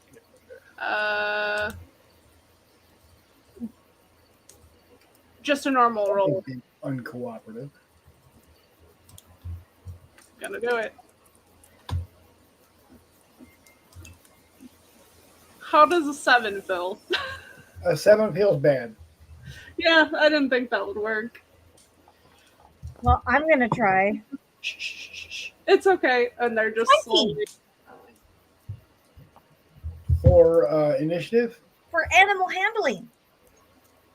Okay, how do you convince the snake to not eat you? Hey, You woke it up. I You think woke I it saw up. a really delicious looking mouse, like over there. This is a giant constrictor snake. A mouse is less than a chicken nugget. Okay, a fully grown bipedal rabbit. You, however, make a bluff check. The snake, it doesn't even understand you. 17. The snake is more interested in the rabbit, apparently. For fuck's sake. Nicely done, Aida. How did that freaking work? Apparently, it would rather have a rabbit than a elf. Excellent. Oh. Well, All right. So, So I'm going to climb back up to the tower. okay, make me a stealth check. Because you remember, there's still one left. Natural 20. Okay, nice. you can do the exam. I saw you taking a rather nasty fall. Are you all right? I'm all right. Yeah. Yeah, sure. So I'm just watching from the bottom just to see. And let me guess, I need to do another athletics check. Yes, you do, and you need to get a 14. Come on. 19. Nice. Okay, you managed to Plus climb. whatever. You managed to climb your way into the bucket. Excellent. Oh well. Hi, Sir Televar. Sorry Well. about the delay. Oh no. No apologies necessary. I'm glad you were able to persevere. And How did you end up in the cage? well, As I I'm was, unlocking it. I was captured by Bavlorna By Blightstraw. who? Bavlorna Blightstraw, one of the hags that you're trying to find. Bathlorna? Bavlorna Blightstraw. I'm just going to call her Bathlorna the Hag. Okay, I mean that's accurate. But Way she easier to remember. yes, she's you see. She lives in a spooky old cottage on stilts at the heart of Downfall, which is a bullywug settlement. The bullywugs of Downfall are quite courteous and welcoming, provided one does not offend them. Bavlorna, however, is, well, she's a hag. She's usurped control of this section of Prismere hither from its rightful owner. I'm Do you belong to the Hourglass Coven by any chance? Bavlorna does, yes, of course. Hmm. She is one of three of the Hourglass Coven. One of three sisters. So you see, All right. I'm a knight errant of the Sealy Court and a loyal vassal of the Summer Queen, a friend of Zabilna's. She sent me here to see what's happened, and I'm sad to say that quite a lot quite a lot has happened that is unfortunate. I'm trying to report back to my Summer Queen, but as you see, it's rather difficult for me to do within the bird gauge. Fortunately, I do know of someone who may have a key. A young goblin lady by the name of Jingle Jangle collects keys. She lives in Tellamy Hill. Well, If you could free me, I would be obliged to reward you in some small way. we also have a rogue in the party. He has lock-picking skills. Yeah, so this particular lock doesn't have a keyhole. It is locked by a magical key. So lock picking wouldn't help. Magic might, but picking a physical lock is not really feasible. All right. And I'm also We aware must pick the lock with the help of Jingle. Jangle. Yes, Jingle Jangle the Goblin, who lives on Tellamy Hill. Jingle. That is so true. All right. Well, Far from I here. will lift out the cage and take Sir Televar with us. Do you think you could direct us to Tellamy Hill? Well, I could certainly give you directions. Absolutely, I could serve as navigator to Tellamy Hill and give you directions to Downfall. That would be wonderful. Oh, good. All right. I take it you're not familiar with this area. I mean, I am noted for my amazing navigation skills, but it's hard to navigate in a place where you don't know your way around. Make a bluff check.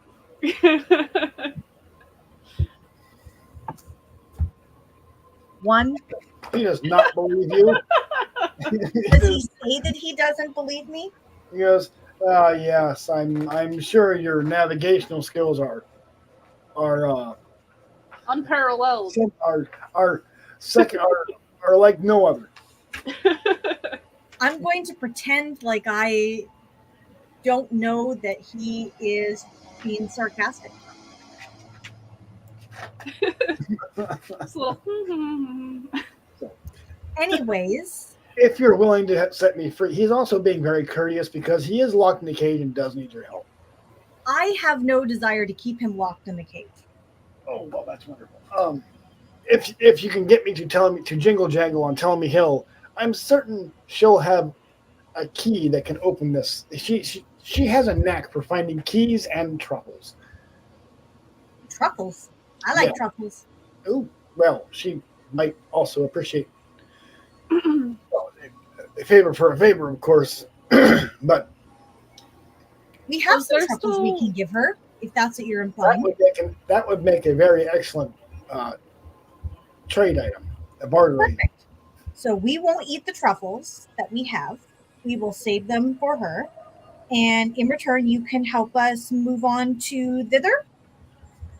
Well, I can get you to Downfall, which I happen to know of a certain scarecrow who could guide you to hither or to thither. Excellent. Sounds like we are all going to mutually benefit from this relationship. Yes. I think that would be most helpful. All right. So, and then you remember back, Kettlestein knew a guy who knew a guy. Yep. This is the guy who knows the guy. All right. Well, let us carry you back down to our raft. Our very wonderful driver is Ferdinand the Snail. And my compatriot here is Delphina. And then I forget Teia's game name, but I will introduce Violet, I her as well. believe. Violet, Violet. that's right. I am Aida. It is very nice to have met your acquaintance. Let us carry on. To the best of his ability, he does a very polite, regal bow from the inside the confines of the birdcage, to the best of his ability, and upon and then I need you to make me an athletics check to safely carry him down. Ah, I say you play hot potato and just toss him down.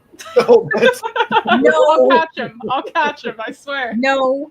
I got 15 for athletics. I got him. I got him. okay. You barely managed to climb back up the rope onto the roof. With a 15? With a 15, you needed a 14.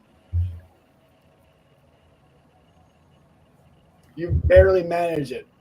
Okay, You well, almost- I still managed it. You Barely almost passing dropped is him. still passing.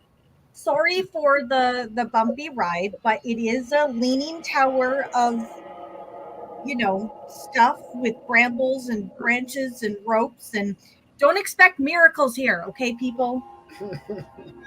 That's quite all right. That's quite all right. We've made it. We're back on the ground, and it seems you have transportation, which is convenient. It isn't And it? he's actually regards the snail very politely. What a gentleman. So, Ferdinand is awesome. Pat, pat, pat on the snail, on the shell. Bop, bop, bop, bop. if it is your intention to proceed to Ptolemy Hill, you can make a survival check for navigation without the -10, because you have Sir Talavar to guide you. Mm-hmm. Rebecca could do this with advantage, but No, I Got I trust 14. okay, that's enough. It takes a few hours. Like 4. Ptolemy Hill is approximately, We see the map again. yes. So let's go back to the map screen. I spy with my little eyes something green. I just assumed we'd be playing games on the way Wonderful. of a 4-hour journey. I see it. Which one are we going to? Ptolemy Hill to the right, Yep. to the east. Along your way, I need you. all to make me a D8 roll. D8. I don't like these mystery rolls. I 7. got 7. I'll wait. Okay. So, as you are moving along, you pass a rather weird stream. The the water level recedes, and through the exposed mud, you see the natural stream of this place, and it's. I need you now. Then you see a stream. Within the stream are images of different things, and Oh, Muffled. you're muffled. Within the stream are different things, is where you left off. within the stream are different visions, and I need you all each to roll a d4 to see what you see in the stream as you're passing through it and over it on your way to Ptolemy Hill. Okay. 2. Did you still need my D8 from earlier? No, Okay. just a d4. Okay. 2. Okay. Ada, what you see, a bullywug. Okay. A what? A bullywug, a frog person, bedecked in the trappings of a monarch, constantly adjusts his ill-fitting crown of lily blossoms while leaping through a large tome spread across his lap.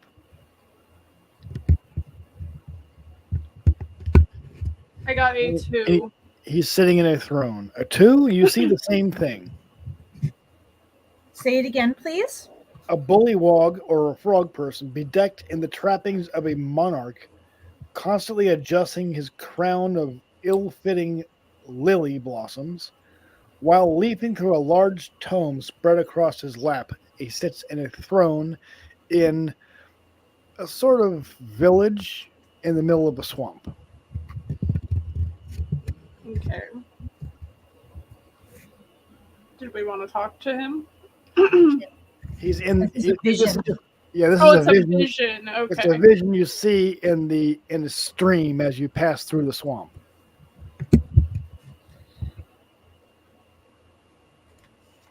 So, and then as you go along, Okay. I need you all to make one more navigation check. Before we do that, Okay. I'll ask Sir Talavar about the vision. Do you know what this is about? So he's able to see it. He says, yes, that's probably the current monarch of Downfall, the Bullywug king, as it were, though they seem to change monarchs on a weekly basis, as they're very much into intrigue and execution. Oh, how nice. By the time you get to Downfall, there'll probably be another one. Why would we see a vision of him in the stream? Is there some sort of magic about this? Is this some sort of like communication system throughout? No. The magic of the Feywild and the way it's interacting with the corruption of Babylorna's magic that has turned it into a swamp seems to be producing some visions in certain areas. It's not a prediction of the future. This is what you're seeing is, Present? the present. Okay. Oh. So that is probably currently occurring somewhere in Downfall. Interesting. Well, he looks. Well, first of all, that sounds very aptly named for what's about to happen to him. But Yeah. that's he looks very concerned. He's leaping through a tome. Is this some sort of? Should we be concerned about this at all? I'm not certain that you should be or not. He is probably trying to find some kind of bylaw that would allow him to avoid being executed for having executed the last guy that executed someone else. Gotcha. So, information to file away for later, perhaps. Hmm, It would be good. It would be good to make a note of it. Yes. interesting. I'm gonna go grab a water. I'll be right back. Give me like a minute. The politics of this kingdom. Ugh. Downfall seems like a very appropriate name for that kingdom. Yeah. No, I could see why they named it that. Makes a lot of sense.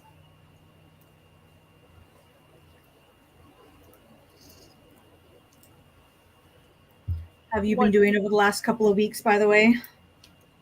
Um, I've been, I guess, okay-ish, and then bad at some points. We had Sorry about that. some kittens that were born from a stray cat, but like as happy as we were to have those little kittens, they ended up getting eaten by another stray cat, and we were only able to save one of the kittens, so Oh, it's been a little bit saddy.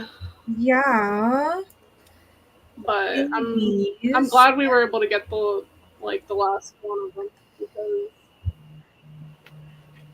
it's just like it's crazy, because I don't know how to explain. Like 2 days ago we had like 3 little kitties running around, and now there's only one of them, so it's just Aw, a little bit sad. poor things. But I guess at the same time, though, it means that Mama Cat will be able to focus on just one baby and give it all of her yeah, attention. So exactly. there is that. And obviously, you now know to keep the other stray cat away from this one. Yeah, it was crazy, because we have like, when we first moved in, there were like at least 8 or so stray cats just running around. Like, I live in the country, so a lot of people will just dump their animals out Yeah. here.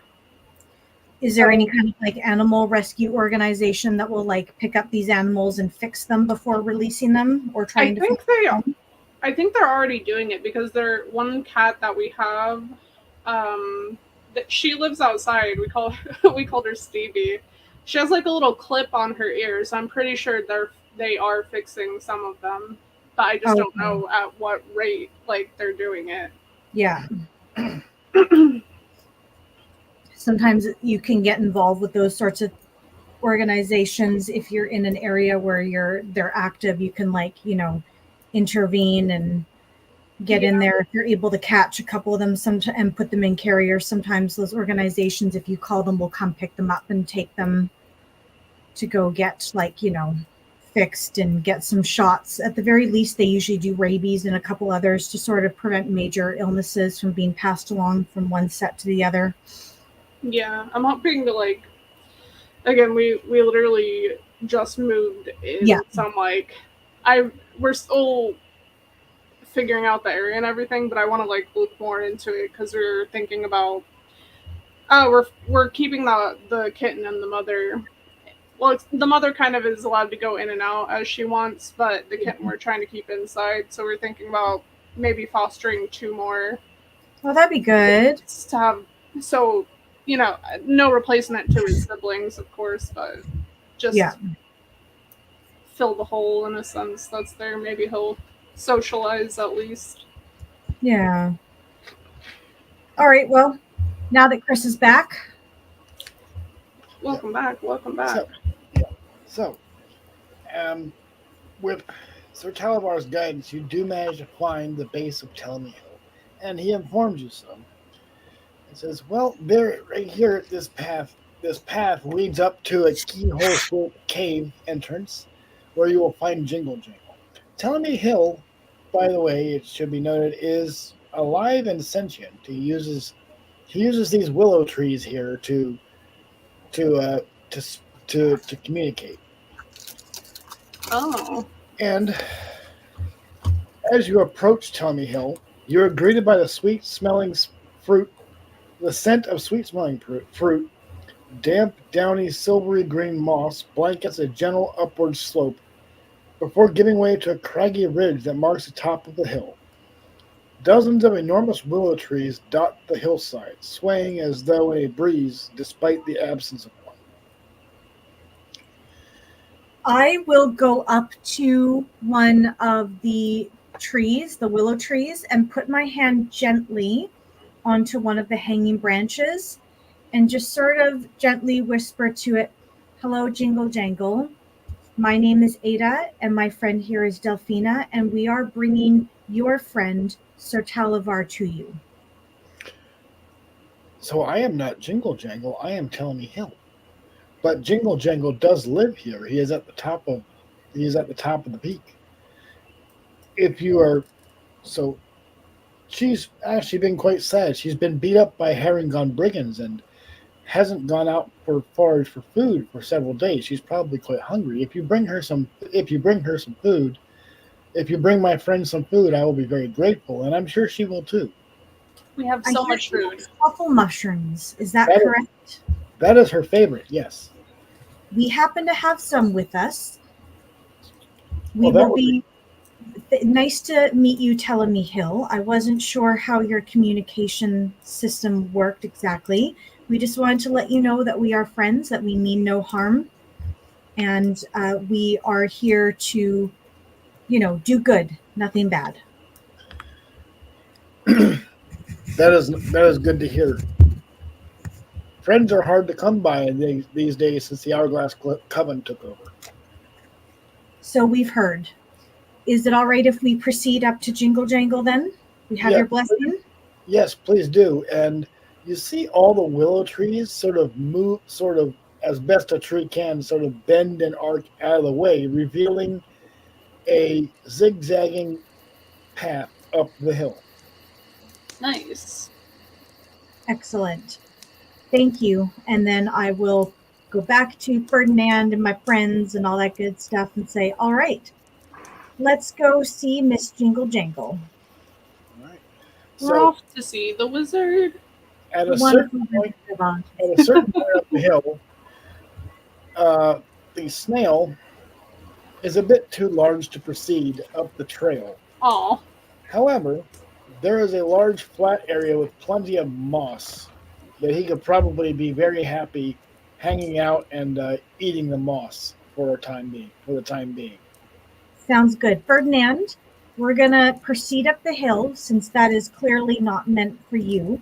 You stay here, eat moss and slime and things and vegetation to your heart's content. We shall return. Okay? Pat, pat, pat. He gives you he gives you a sort of snail nod and begins munching on the moss. thank God we don't have to pay for parking. Right? All right. We're off to see the wizard, the wonderful Wizard of Oz. So, Because. Because of the wonderful things he does. Do-do-do-do-do-do. as you get to the top of the hill, you see a cave entrance shaped like a keyhole. Epic. Worn stone steps lead down into what feels like a cellar.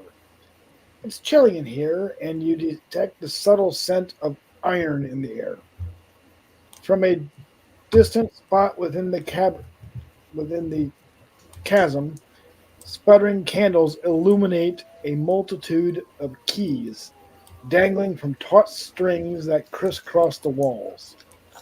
Hundreds of other keys lie strewn across the dirt floor. As you take in the scene, you hear the sound of keys jingling as a goblin emerges from the dimness. She wears a coat lined with metal keys and carries a flail that has padlocks for heads. She manages a faint smile and says, "How can Jingle Jangle unlock a bit of happiness in your lives today?" So, hello, Jingle Jangle, and I'll hold up the cage with Sir Talifar in it. I believe you know our friend here.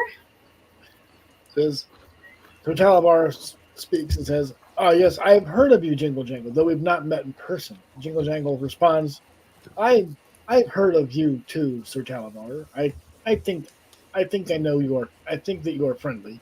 And Talabar assures Jingle Jangle that he is indeed friendly. Says, why are you locked in that cage, and what can I do for you?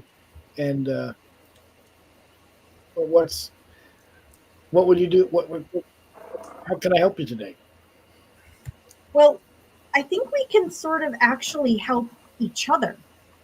Um, Oh, so on our way up here, I spoke to the trees that line your path, and they told me that you've not been having the best time as of late, and that you may, first of all, be hurt, but also, second of all, might be hungry.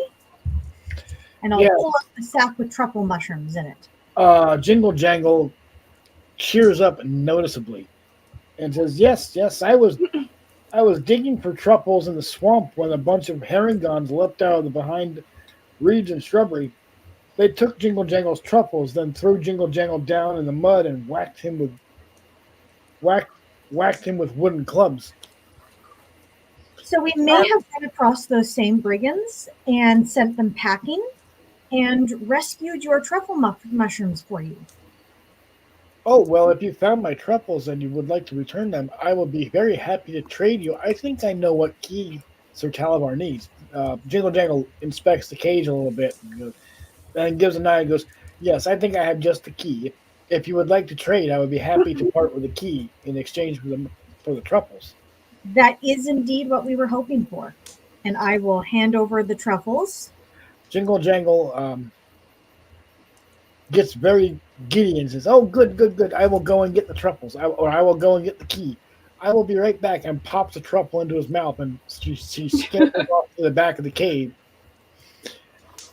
A minute or two later, she comes back out holding a rather large silver key. Says, "I think this will do the trick," and hands it to Rebecca or Delphina. Thank you. Um, and then I guess I'm going to try and unlock the little cage thing. Yep. And of course, the key is the correct key. Jingle Jangle has a knack for finding keys and knowing what locks they fit when they see the lock.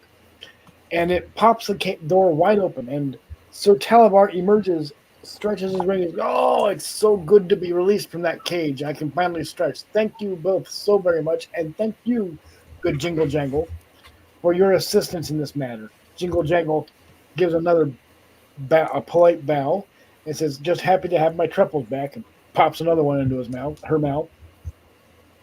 And So I don't think you're going to need to worry so much about those brigands for the next little bit. We took care of a couple of them and we sent the other ones packing. well, Lorna has quite a number of herringons in her service. I think that was just one pack of them, but it's one less group. It's one less group of bandits in the area, so that will certainly be helpful. You said that you were attacked by them. Are you in need of any healing at all? Telling me he'll provide Jingle Jangle with medicine when needed, but I will be okay. Now that I have my truffles back, I will be much better. I've been quite hungry. I've just been afraid to go out. But now that I know that particular group has been beaten up themselves, maybe it will be safer for me to go out and scavenge for more food. You shouldn't have any more problems, at least in that direction. Well, that's good. They're short a couple of numbers, you could say. Thank you very much. That is good to hear. You are very welcome. We thank you for freeing our friend here. Oh, it was no problem. It was no problem. I have many keys. Of course, it makes sense that I would have the key for that lock. And Jingle Jangle sits down on a kind of a partially rotted stool, but because she's a goblin, it's perfectly capable of holding her weight. I wouldn't want to sit on it if I was a human, but or an elf. But being freed from his cage, Sir Talavar, true to his word, says, "Thank you very much, and I will now, of course, a deal is a deal. I will give you directions to Downfall. In order to get there, you must pass through the Brigand's Tollway, which is up there." Well, Brigand's Tollway is a little quite the labyrinth. It is a couple of days away, but there are streams that even at low tide still stay full of water. Your raft or your snail should be able to speed you along in a relatively timely manner. Of course, there's a few obstacles that may get in your way, but well, you've encountered the swamp gas at least once, I'm sure. Those Looks are to me that we could travel by stream this way, back over to where we were at the Queensway, and then underneath where that broken area is, and avoid the Brigands Tollway altogether. True. well, you could try that, but there's no telling what you'll meet along the way. The Brigands Tollway is the only safe way to Downfall because the waters around Downfall are even more hazardous and poisonous. Okay. The Brigands Tollway does provide certain pathways that avoid those hazards. And of course, there's a stream that goes straight towards the Brigands Tollway. Mm-hmm. I see that. But you can try going the other way if you want.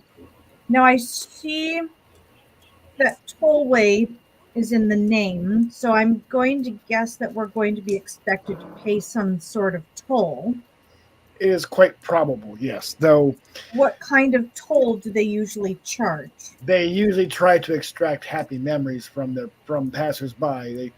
It's not a legal toll. It has only been a tollway since Zabilno became indisposed.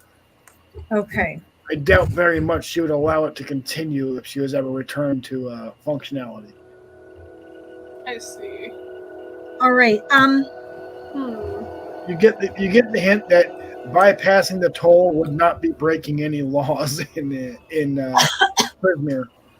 They're probably breaking laws by setting it up, but because the building is not here to enforce the laws, right? Yeah, just swallowed something dry down my throat. They're probably breaking the law by setting up that toll in the first place, but because the building is not here to enforce the laws, some folks have taken it upon themselves to just not listen to them. Okay.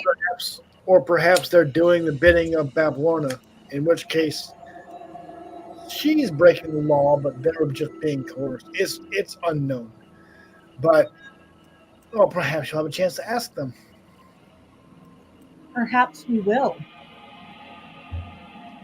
So are you thinking the tollway, or did you still want to try and go around instead? You could try going the back way, but if you follow Talavar's directions, you won't have a negative 10 to your navigation. If you go your own way, you're going to have a negative 10 to your navigation. Delphina won't, but Aida will. I think we're going to have to go the tollway route. Would it be possible for us, Jingle Jangle, to maybe stay the night either here in your home or within the hill under the trees for the night to have a safe place to rest before we move on? I would actually very much enjoy having guests, and I can make you a dinner of fried truffles. Ooh. We have some food that we could contribute as well. Do you like gingerbread? Or custom-filled muffins? Jingle Jangle does like gingerbread. Excellent. And muffins. Excellent. Plenty of muffins. Contribute. We can have to the feast. Oh, we can have a dinner of truffles and gingerbread. That would be very good. Okay. A little feast. I think I have some honey wine in the cellar. I will go and get that. And Jingle Jangle sets about the task of making you comfortable and providing a dinner. And being very hospitable. As he's wont to do. And I will make sure to be a good guest. And in the meantime, Sir Talavar says, "Well, I thank you for releasing me. I've given you directions as best as I can. Mm-hmm. And but before I depart and return to my queen, I would like to present you with a final gift as gratitude for releasing me." And he draws his sword. He unbuckles his sword and presents it to one of you. Sir Talavar is the size of a house cat. This sword would function as a +1 magical dagger. Yeah, I was going to say it's going to be like a dagger. Yeah. But, So Sir one, Televar, how will you protect yourself if you give us your sword? I still have my magic. I will be. Is that going to be enough? It's going to have to. I'm obliged to give this. I feel like this will be more use to you perhaps than it will to me, as I have my ways. I have magic, and I am able to get back. The balloon would have been a more favorable way, but I do have wings. Well, thank you. So one of the three of you can add a +1 dagger to your inventory. Um, if neither one of you uses a dagger, I'm sure a rogue could use it. I'm thinking the rogue is probably the best. I was gonna say I don't even know if my character can use the dagger, or if that's like if I'm proficient in that. Pretty much everybody can use a dagger. Yeah, I'm thinking let's give it to Teia, especially because That's fine. she's not here.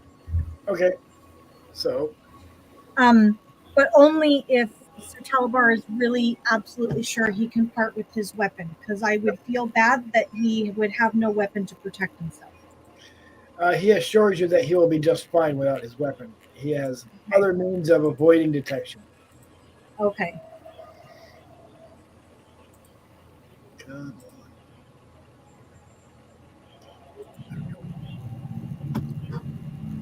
Maybe you can add it to Teia's sheet Yep. for next time. That's Nice. Dagger. There we go. Plus inventory. Yep. She now has a +1 dagger. Thank you, Chris. Yep. And we're good there. So, All right. So we shall help Jingle Jangle the Goblin get a feast going. And at least I, for one, will make sure that I do not do anything to break the rules of hospitality. I will be all politeness and neatness and all of that kind of stuff. I don't want to piss off the goblin. I also just like Jingle Jangle. I Definitely mean, the best. she's actually a very friendly goblin. And she, as it turns out, a rather good cook. So, you have all gained inspiration from your meal. Ooh. we got inspiration. You got inspiration from your meal. I And feel polite so conver- inspired. And polite conversation with a very nice goblin. And telling me healing. And you've learned a few things. Bavlorna has the ability to conjure minions that look like tiny versions of herself. Who does? Bavlorna. Okay. Oh. These minions are roughly, again, the size of a house cat, but they're frog-like in appearance. Okay. She also has two sisters whom she loathes. Together, these three hags formed the Hourglass Coven. Using the artifact called Igwib's Cauldron, the Coven has frozen time in Zybilna's palace, trapping the Archfey Queen inside. Which is why they're called the Hourglass Coven. The whole time aspect thing. Ah. Past, present, future. I getcha. The music is like so. Yeah. I feel like I'm in a meditation. Yeah, we need like to the guided meditations. I kind of tuned it out. But actually, it's helpful in certain spots, but in this particular one, it is not. Yeah. It's like whoosh. Ah. Yeah. And then so she's trapped Zybilna in an hourglass. She's trapped Zybilna in time. Okay. Within her own palace. Basically, she froze the time, and they together the Hourglass Coven froze time within Zybilna's palace. But around it, everything. Yes, everybody. Okay. Yeah, so including Zybilna. Now, Bavlorna, is she past, present, or future? Bavlorna represents the present. The swamp is representative of the present. Hither is, yeah. Here, hither, now.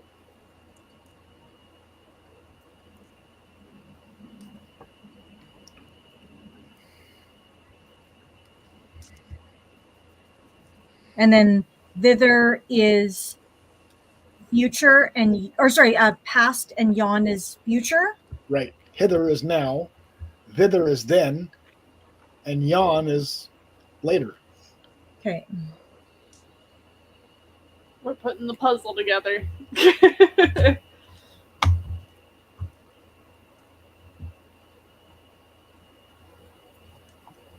Notes taken. All right, so we pass the night. I'm guessing I can get my hit points back.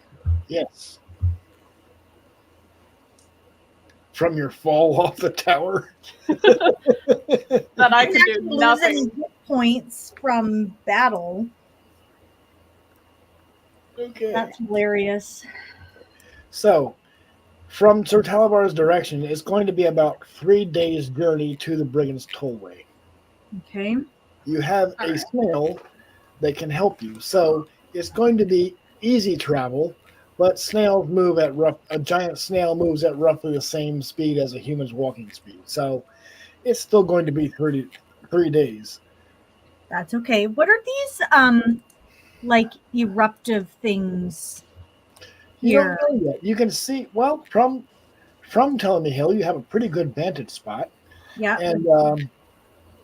And you can have a conversation with the hill, and the Ptolemy Hill will tell you, Mhm. oh, those are O wells. Those are the source of the swamp water. Okay. So, and I actually do have information on that. Ooh. Maybe gushing O wells. The characters hear the rush of water in the distance. An O well is between 3 to 5 feet tall and 5 feet in diameter. A steady geyser of water shoots from the well, rising to the height of 30 feet above the well. You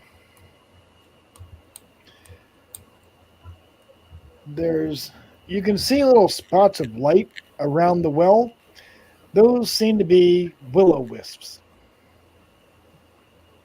So you can see as the tide goes in and out, the water is spewed out of these wells, which are scattered around hither.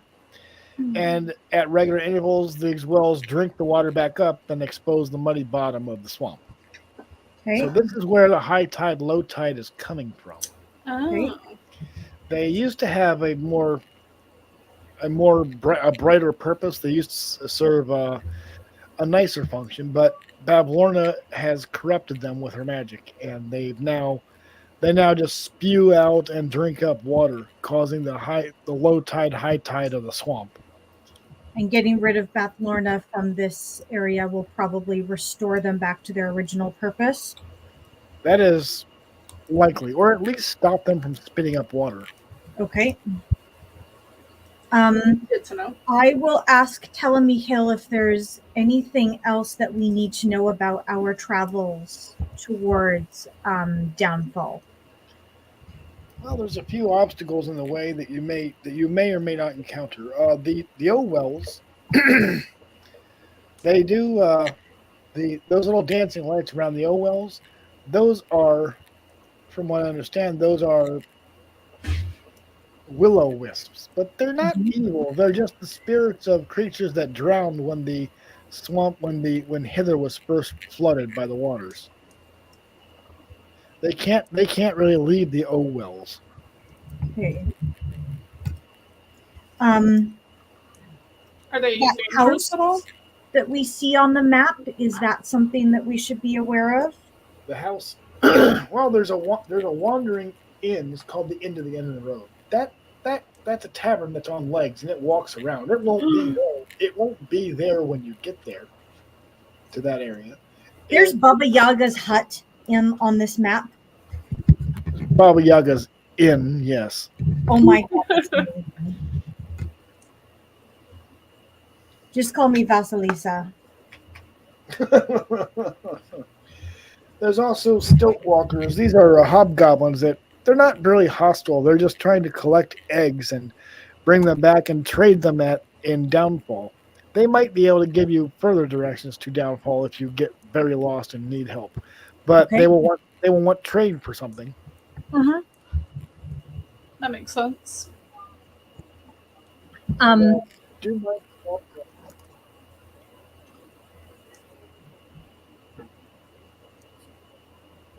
and Was there anything else, Chris?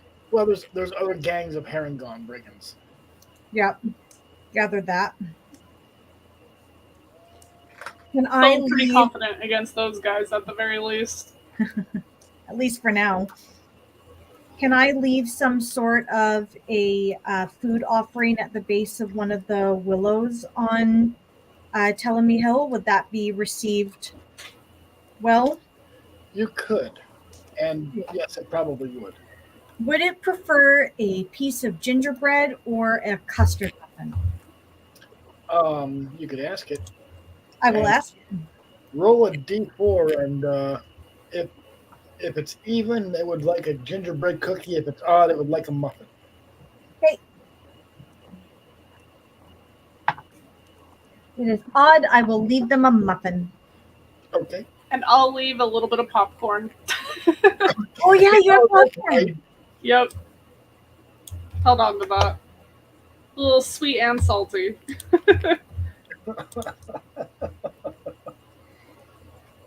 And it will have that just as soon as the muffin decomposes.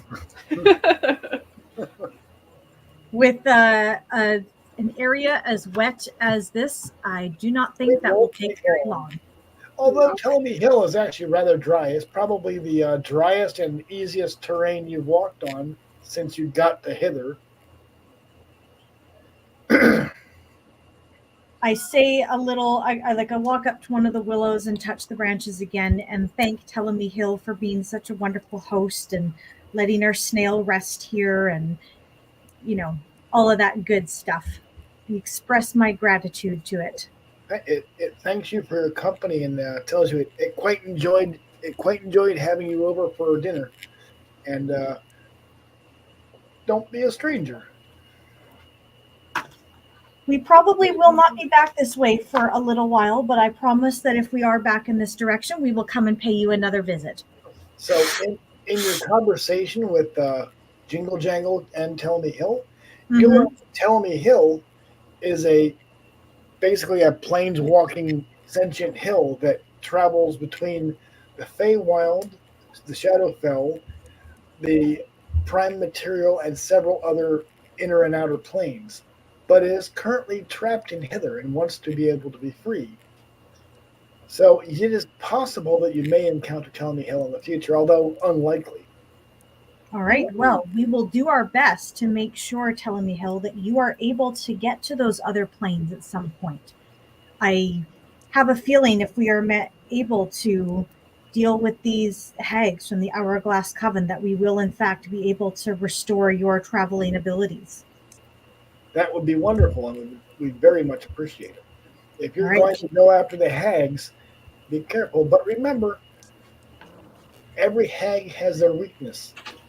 If you can learn to exploit that, it will be very helpful to you. And everybody and everything in hither has a specific weakness. If you're keen-eyed and you pay attention, you might be able to find it and emerge victorious in a fight that would otherwise be too much. I thank it for this little piece of extremely helpful information.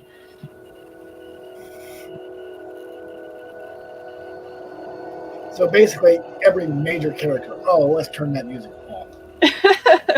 God, it's annoying me now. You go back to the swampy music. That one was good. I tried to. Apparently, it just wants to. It doesn't like it. No, it'll play through it, and then it won't. It doesn't loop it. Oh, okay. The swamp loops the sound. There we go. So I'm guessing we go to get our small buddy Ferdinand. Yep, go back to Ferdinand. Hello, Ferdinand. Make sure he hasn't overeaten on moss. Oh no, there's moss sticking out of his mouth. You just You gave look him the like you've been biggest enjoying yourself. gave him the biggest doggy bowl full of treats that he's had in a long time. He's chowing down. He's Hello, Ferdinand. he You look nods. like you've enjoyed yourself. Pat, pat, pat. He nods and sort of slithers up to you and takes another mouthful of moss.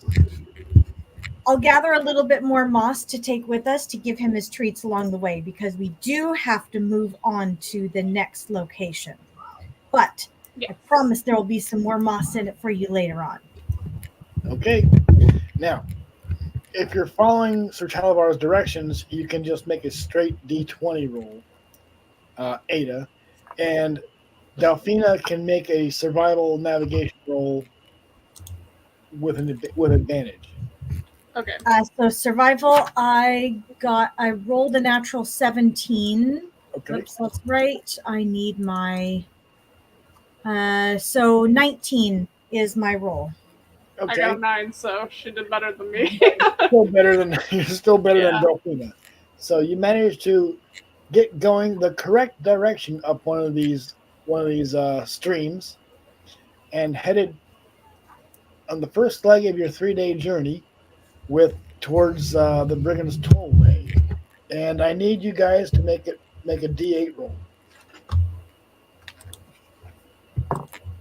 7. 7. 5. All right. 7 and 5. Well, I needed Isca to make the D8 roll because she's the navigator. Oh, oops. 7. 7. You pass the same stream of visions. Make a D4 roll. 1.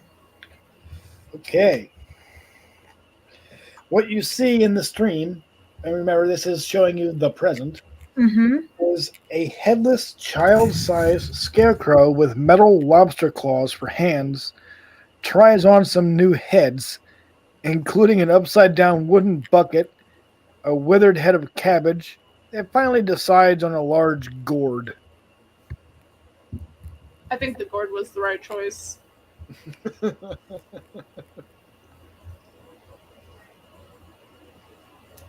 And that's what you see happening. And it appears to be in a sort of shanty town built upon a swamp lake. Huh. Or, like, it's just a vision, so they can't hear us at all, right? They have no idea that you're even watching. Okay. This is sort of like you're watching it on a closed circuit television. Just peeking in. Except it's magic and you can see it in the water. Okay. So Sir Talavar is not with us, correct? He's moved on? He has flown off to his queen in the summer court. Okay. All right. So we're making our journey then, or how far would we be by now? You would be about a third of the way there, so you can put yourself, roughly there, sure. And you would, of course, get the bed down for the night and find some comfortable place to get a long rest. And then in the morning, somebody needs to make a navigation check. All right. 20. Okay. You do manage to go in the correct way, and roll me a D8. 1. Okay, you find another abandoned raft. Oh. It's just another raft, very similar to this. Is there anything on it? There actually does appear to be a basket filled with eggs on it. Food! Breakfast! But also, those guys that collect eggs, if we run into them, we could give that, have, trade ready. This is true. It's entirely possible. Let's grab it.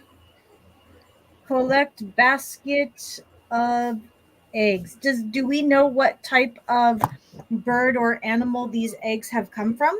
Make a nature check. Okay. There Nature. is one egg that's very large, appears to be about the size of an ostrich egg, but this is not the terrain for an ostrich. And it doesn't 13. really. 13? Okay, one of these eggs is an owlbear egg. Owlbear. Cute boy.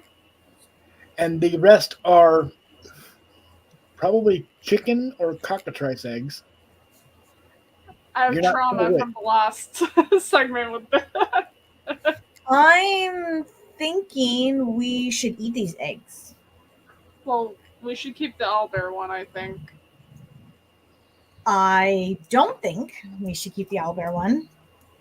You don't want to ride on an owlbear at some point? That sounds so much fun. I think Ferdinand is superior to an owlbear. Owlbears aren't well adapted for swamp travel. Also, owlbears are dangerous. Yeah, but it's a baby. You train it. We both have animal handling. I feel like it shouldn't be. Make a But knowledge. owlbears are not animals, they're monsters. They're monstrosities. Animal handling doesn't work. You would need to make an Arcana check to learn anything more about an owlbear. Arcana. Okay. Let's try. I know that. Natural 20. Well, 21. You do know that while it is technically possible to tame an owlbear, you need to keep them extremely well fed in order to keep them docile. Oh, And they also grow. They also grow at an alarmingly fast rate. So a baby owlbear will not be a baby-sized owlbear for very long. They do, however, take a long time to hatch. If they're not being attended by a mother owlbear, they might not ever hatch. That's a little sad. So you'd need to have it incubated by something in order to get the silly thing to hatch anyway. So what I'm hearing is No, we're not giving it to something to incubate. So what I'm hearing is we sit on it to keep it warm.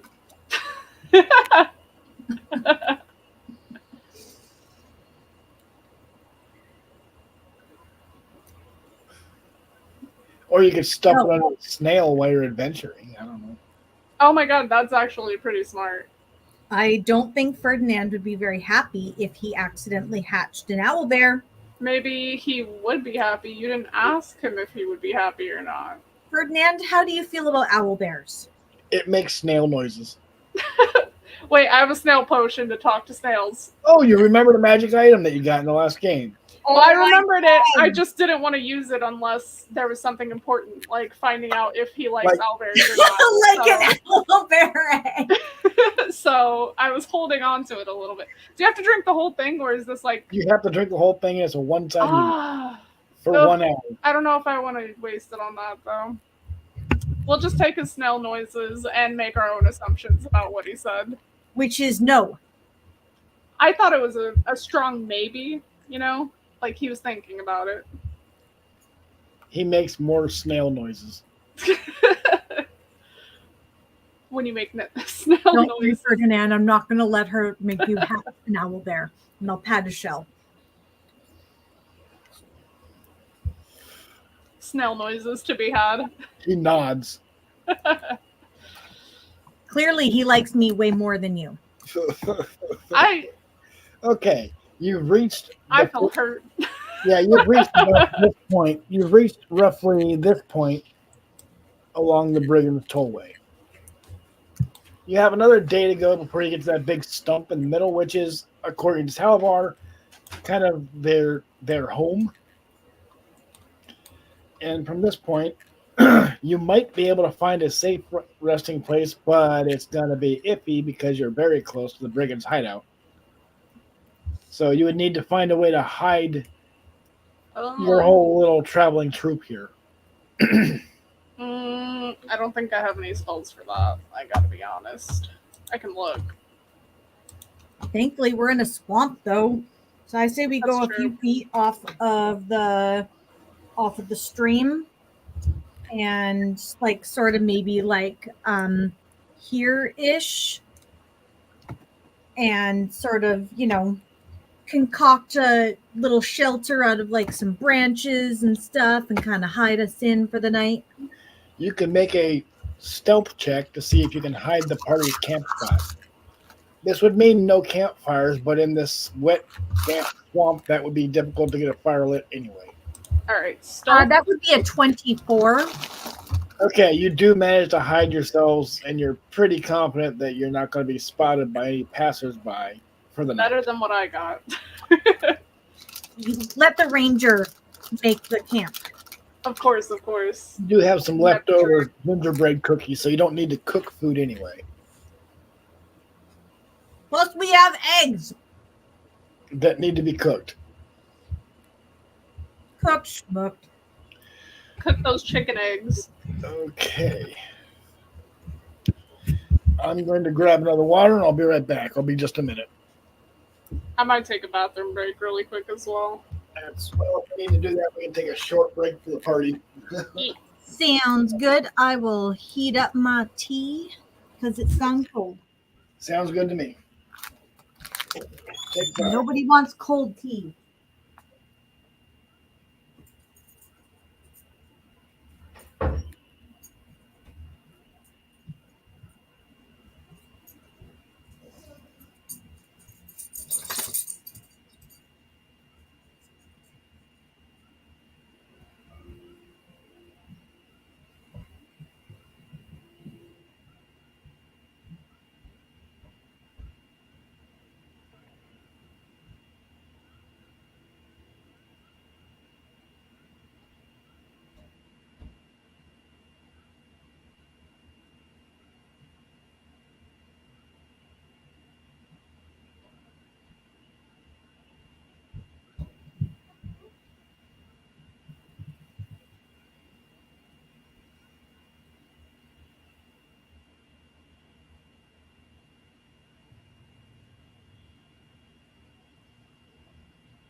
Chris has returned. It's a good time to grab dinner. Dinner today is strawberry shortcake.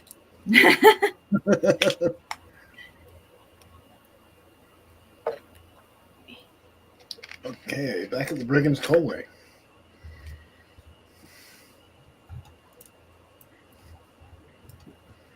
I love how, like, every time we've really, really needed a roll to come through, It hasn't. through. Or, I mean, it hasn't been coming through, but for all of, like, the stupid little things, like fighting a snake and, you know, stuff like that, it's like, welcome to D&D. It works. Getting, like, the 20s on them, too. It's been so funny. Welcome to D&D, y'all. It's been, like, literally perfect, though. The rolls have been just, like, so funny.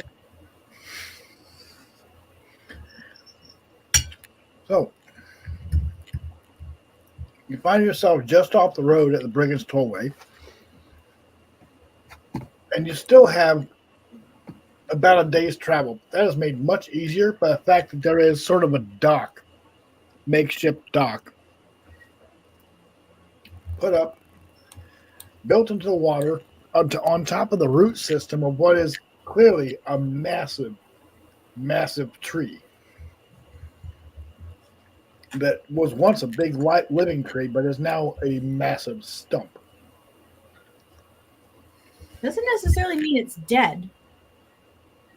Are we able to, like, see it from where we're at as well? You can actually see this stump. It towers 50 feet above the swamp level. So yes, you can see the stump. Navigation isn't much of an issue. It's just what you might encounter along the way. And it's definitely about a day's travel. Even Aida could navigate this one, though. Nice. Even Aida.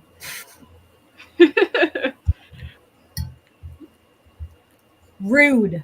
Acting like you haven't carried the entire navigation, even with, like, the minus to it. I swear it doesn't matter whether I'm rolling in the game or in real life. I'm still just getting the low rolls for important stuff. Yeah, that sounds like D&D. Yep.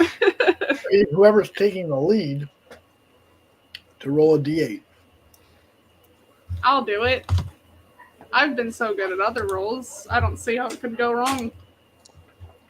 A Why do 2. you have to say that? Okay. So as you're passing through here, you actually come across one of the O-wells. Okay. And you hear the sound of rushing water in the distance. And as you investigate, you come across an O-well that is 10 feet tall and 5 feet in diameter.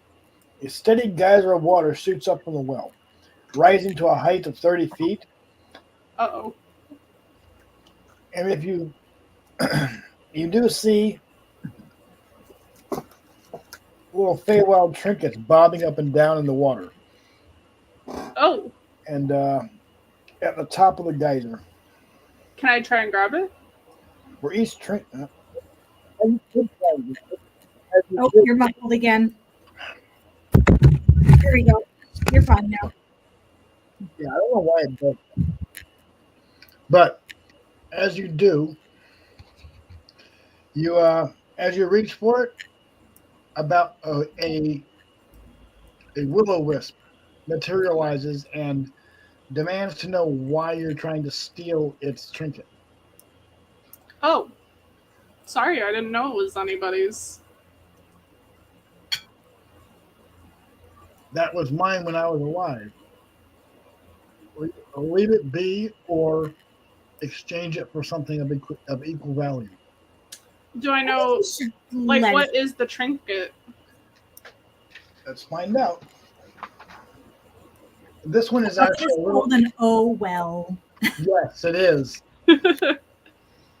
That just That just clicked, me. did it? I was thinking like O dash wells before, and now I'm like, oh no, it's an oh well. Yeah. So Oh, what you see bobbing in the water is an ornately decorated wooden cone, Ooh. a small rubber ball, and a tiny silver hand mirror. I think we should let the trinkets be. You're not interested in any of those? They belonged to the people who drowned. I feel like disturbing their items is maybe not the nicest thing to do. Plus, didn't what's his face um oh, who are we talking to? Oh, didn't Mr. Witch and Mr. Light tell us that stealing is like against the rules of Prismere? I didn't mean to steal. I meant like as trade. You didn't want any of these things or find interest? I'd rather focus on the main task personally, but All right. you know, if any Fair of enough. those are particularly interesting to you and you feel like you would benefit from a trade, then we can do that. But I have to look at what I have again. I'm willing to part with it in a fair trade, but otherwise leave it be. Says the will-o-wisp. mm-hmm.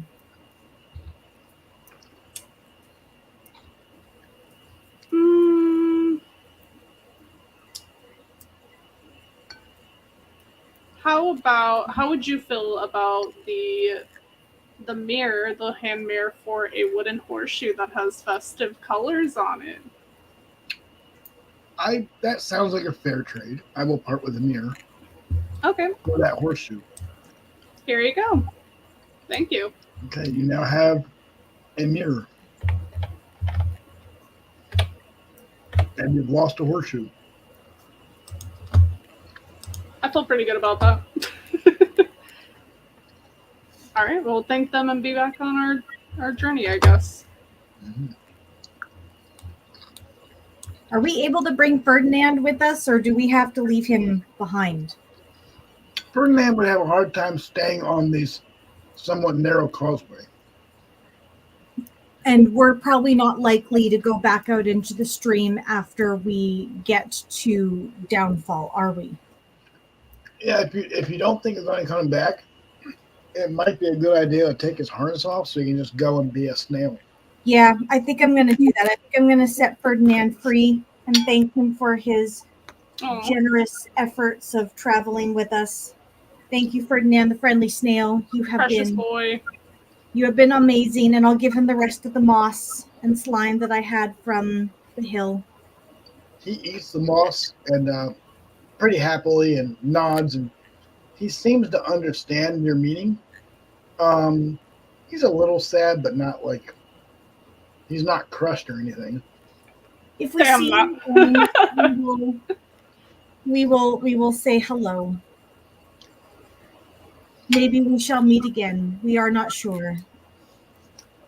Bye, Ferdinand. Love you, buddy. It's been real. He nods, makes some snail noises, and slithers off into the swamp. I'll never forget those snail noises. Caught by brigands again.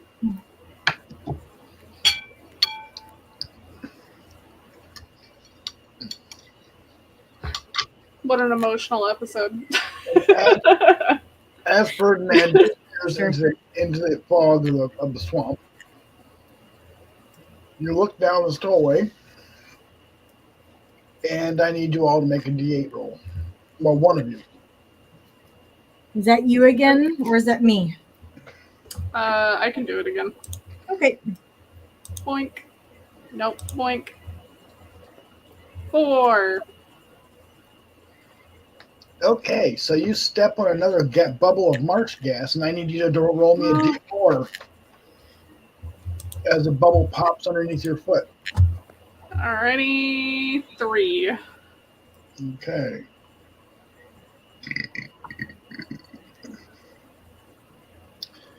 So, you pop the bubble of babble gas. Whenever the character speaks, Their words come out as gibberish, and the only characters that are only other characters that are affected by the gas can understand. The effect does not impede their ability to cast a spell. However, nobody that is not also affected by this gas can understand you.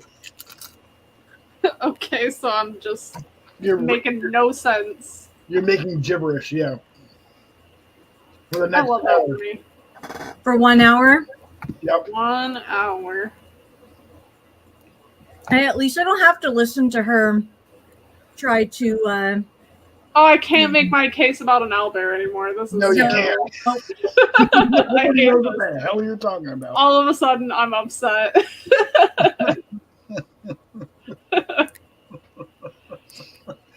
So, about an hour goes by. Well, actually, not quite an hour. About 30 minutes go by when you are. I need you both to make a perception check. Perception? Perception. a perception. Right. That would be an 18. Okay. 19. Okay.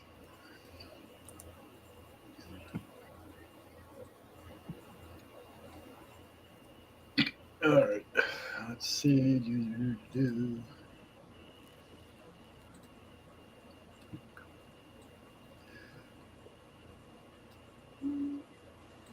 I'm going to need to refresh my screen here. Yeah, you are, because I'm doing a thing.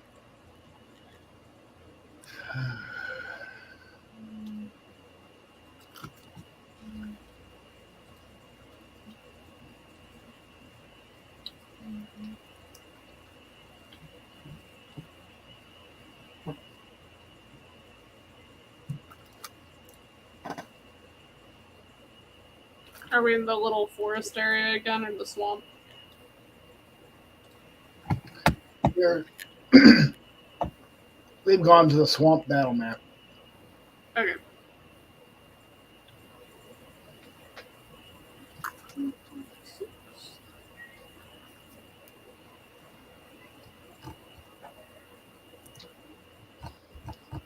Hang on.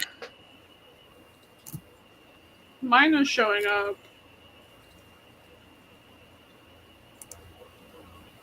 What are you seeing?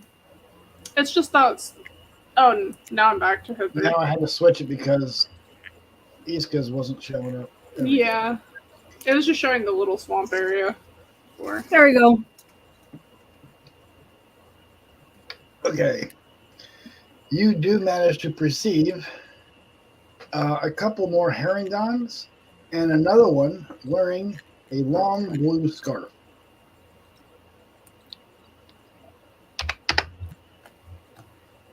This guy. Oh, the rabbit boys again. Ooh, Dashing. Yes, I thought so. fancy. Is he carrying a brand? He is carrying. I noticed that. That's disconcerting. A foggy marsh stretches before you. Rickety causeway made of wooden planks from a wide web-like structure above the bog. Form a wide web-like structure above the bog. 300 feet away, many of these causeways converge on an enormous ivy-covered tree stump that rises a good 10 feet above the 20-foot-high fog bank that enshrouds it. And along the road between you and them, you and the stump, is Agdon and two of his minions. Is who? Agdon Longscarf and two of his minions. Okay. They do not appear to have noticed you yet.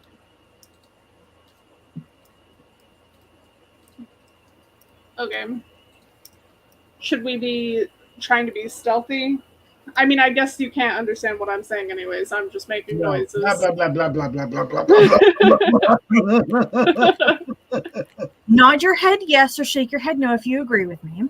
But do you think that we should, since we've got an attack of opportunity here, use our ranged weapons and magic to attack him?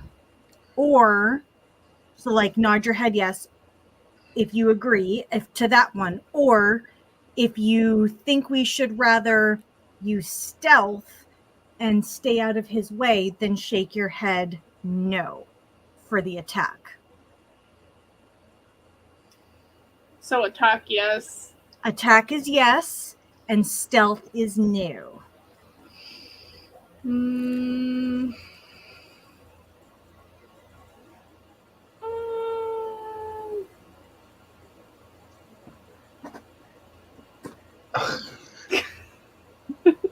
did I know? I'm gonna need an answer. I'm nodding. I'm saying yes. Yes, you think we should attack? Big nods. Big nods. All right. So many nods. I'm going to knock my bow and shoot at Longscarf. Okay, go ahead and make an attack roll. And because you have surprise, you may do so with advantage. Do it with advantage? All right. Yep.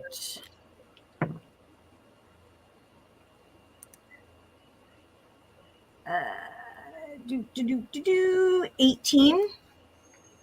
Yeah, that hits. Oh, wait a minute, does it? Yes, it does hit.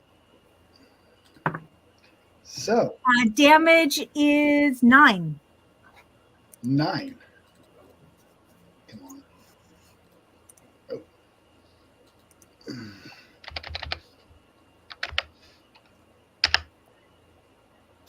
Okay. Ooh, wait, hang on. Nope.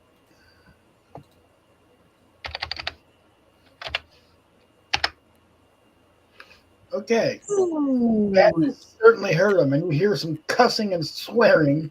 That's a lot of damage. Looking around, and you see, and he does in fact spot where the arrow came from. Says, "Oh, oh, you'll pay for that. I'm taking an extra toll out of you." And get him, boys. And Not get them, boys. the two herring dogs wielding clubs move to attack. 5, 10, 15. I don't trust anyone holding a brand. And this guy uses his standing leap to jump to this point. Uh-oh. I'm going to refresh the page because apparently it's gone black. Oh, dear. Yeah, I don't know why it's doing that. It's fine on mine. Yeah, it's my computer, I'm sure. It's a few years old. It can be a little slow at times. Yeah. Usually I let Teia share her screen because her computer seems to keep up with stuff a lot better than mine does. Yeah. I can share if you guys want it. Yeah, if you think it'd be easier to let Rebecca share screens. Yep, we can do that. I can click stop sharing here. Okay. All right. How do I do it again? Is it settings? Go to StreamYard and you're going to see on the very bottom present next to leave studio. Share screen. You're going to click on that and then you're going to choose the Foundry Virtual Tabletop tab for that. Wait, hold on. Present, share screen. Screen sharing. Don't care. Do I have to like... Oh, here we go. I see. Foundry. Does that work? Yep, there we go. That should be your... Perfecto. There we go. All right. And we are now going to be entering combat, I think. You think? Well, it's not letting me do it. Silly. We're not quite go. sure. All right, everybody needs a roll for initiative.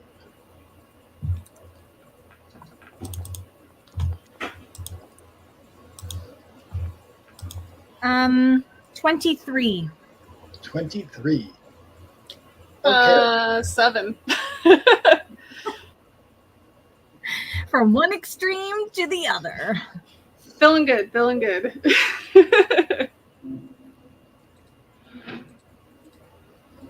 All right. It is now your turn, Ada.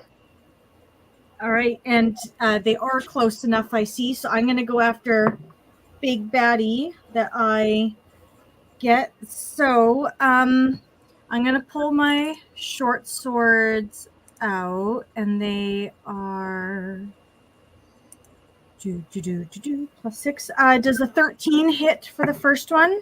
No, a 13 does not hit. All right, and then I definitely missed with the second one with a 7. So Okay, that was a whip.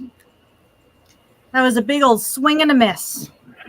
All right, this Harangon is going to make a club attack against Delphine. So I'm going to roll a d20. No whammies, no whammies. Ignore the d6. I don't know why it's so. Does a 10 hit Delphine? I don't believe it does. No, he whipped. I gotta look again. I gotta see my stuffs. It is now Agden's turn. I think. Yeah, it looks like it. Yeah. That looks about right. And Agden is going to make his attack roll. Let's see. Hey, Delphina. Shh. We have to be very, very quiet. We're hunting rabbits. What? We're hunting rabbits. Doesn't matter what I say, it's just gonna be babbling. You can't understand me anyway. Surely you were going to laugh at that, at least. We're hunting rabbits. Okay. Agden Again, makes an attack We don't roll. know Elmer Fudd in this universe. Oh, yes, we do. First we went up docked, and now we do this. Looney Tunes all the friggin' way. Does 19 hit Ada? Next, we're going to be saying, I taught booty tat. Does a 19 hit Ada? Oh, sorry.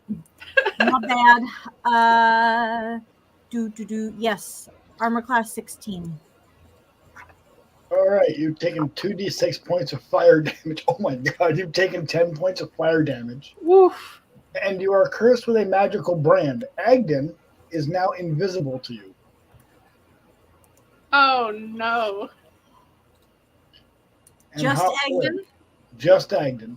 Okay. Well, all the players went invisible to me except by little squares. I don't So know why.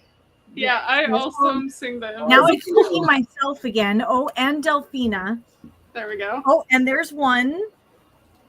It decided to make me do all of them. But I would still see him, right? Delphina should still be able to see Agden. It doesn't let me select which characters can see him. That's okay. There's a limitation. So, Oh, okay. Delphina, you can see him right over here. He thought he got away. And Ada's taken 10 points of fire damage. That seems bad. That seems not good. Yep. And because of his standing leap to jump that far away, he does not provoke an attack of opportunity. Okay. Cool. Is it my turn then? It is now this Harangon's turn, Not my turn. and he's going to attempt to attack Delphine with his club. Boo. Does a 16 hit Delphine? It sure does. Alrighty.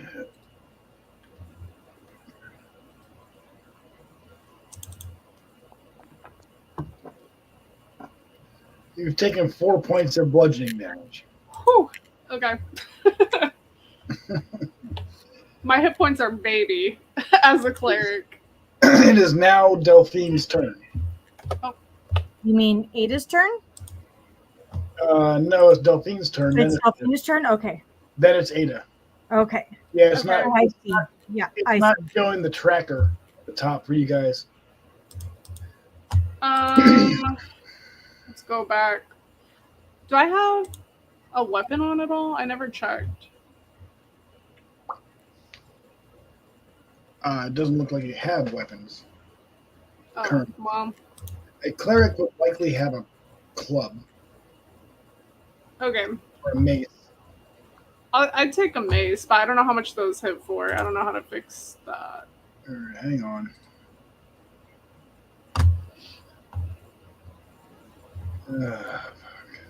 While you're figuring that out, I'm just running upstairs for 1 sec. I'll literally be gone 30 seconds. Okay.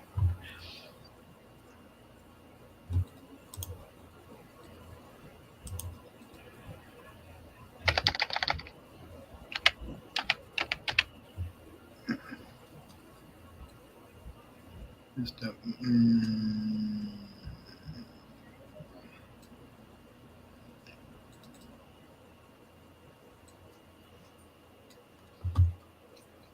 There should be a mace in your inventory now. Yay! So There sure is. I could have sworn I heard you say that you were getting a weapon too, so maybe it just didn't transfer over to Foundry from D&D Beyond. Yeah, I don't know why. it doesn't always do that. D&D Beyond has, well, okay, here's a little bit of drama. The geniuses over at Hasbro have decided that they're not going to partner with anybody for for a virtual tabletop integration because they want everybody to play D&D on their maps thing that's still in alpha and not finished yet. Beta? Yeah, it's an alpha, still in alpha. Beta is testing mode. Well, it might be testing, but it's not finished yet. Basically, they're going to charge more and not allow anybody else to use it to integrate. So what we have is what we have.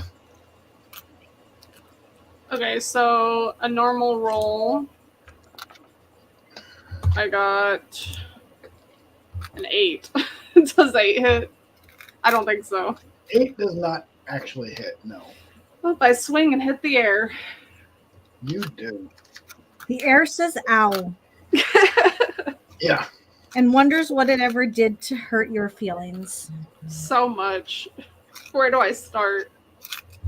It is now Ada's turn. Excellent. Okay. As I've been digging out my stitch markers. Okay. 2 short swords. There's one Heron Gauge in range now, and there's another one you can move to. Yeah. You cannot see Agden. Yeah, no, I know. All right. The second one hits with a 17. And then it is D6 plus 4. So 6 points of damage on the one beside me there. Okay, Nice. this guy here. Yep. All right.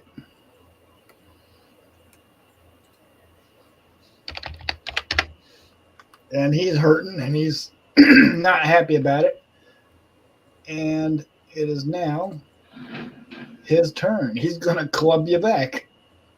No, he's not. Because of course he is. Nuh-uh. Nuh-uh. No. Nuh-uh. Nuh-uh. Swing and a miss. And it is now Agden's turn. So he's going to use Standing Leap again and jump in front of Delphina. Uh-oh. And I need you to make, well, hang on. Does a 23 hit? No. No, not at all.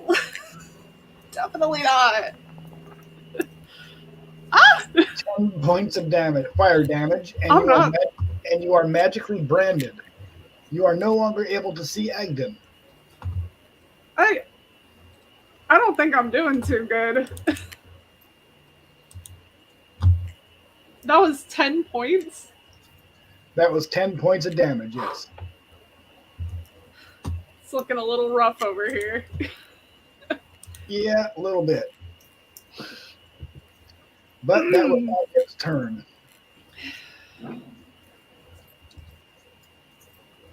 Whose turn was it? It is now that rabbit's turn. And this guy is going to move over here to Aida. And he's going to take a swing at Aida. And he's probably going to miss. Does a 5 hit? Nope. Yeah, swing and a miss. It is now Delphine's turn. Yeah. Thank God. I'm gonna heal myself because I'm dying. Let's see. What kind of healing do I got here? If healing word, creature of your choice, cure wounds. A creature you touch regains number of hit points equal to 1d8 plus spellcasting. Come on.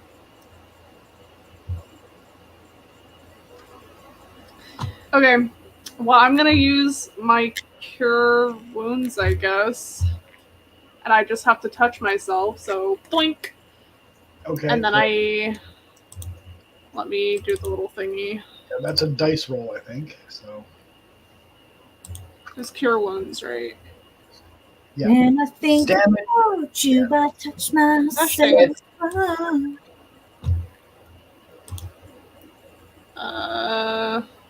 Go ahead. Hit the healing button. Normal. Normal. Well, you got 2 points back. I got 3. I got a +1 extra for some reason. I don't know why. Because your spellcasting level. Oh, Yes, that's why. Exactly. Oh boy. Hit points back. Thank I mean, God. I guess it's better than nothing. Yeah. It feels bad though. It feels like not good. Okay. Can I move a little bit? Well, actually, can- they would probably have an attack on me You then. can move. And yes, they would get an attack of opportunity. Well, I'm But just you gonna. can move. I'm not gonna try it. I'll just chill. Okay. Yeah, you will. It is now Ada's turn. Right. Aida, I need you to make a perception check. Okay.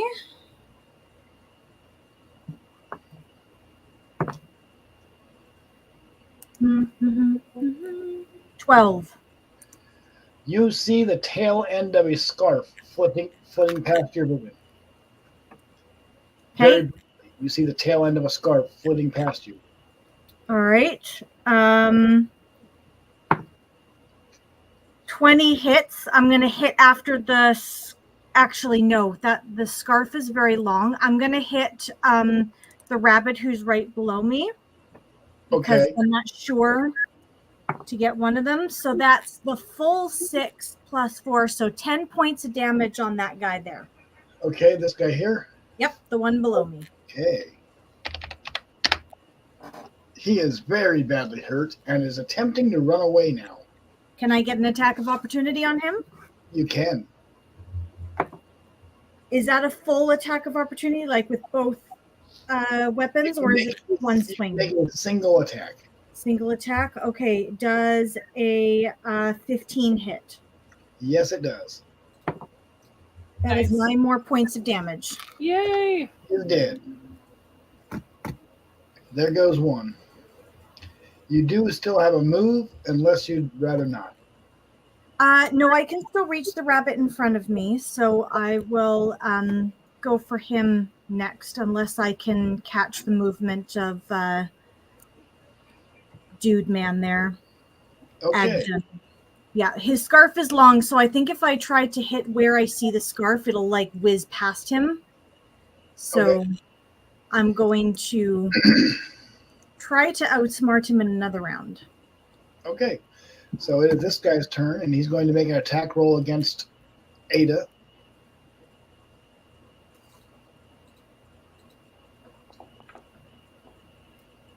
Does a 9 hit Aida? No. No? Okay, it's a whiff. It is now Delphine's turn. Or no, I'm sorry, it's Agden's turn. And I need a perception. No, never mind. Not a perception check. I need does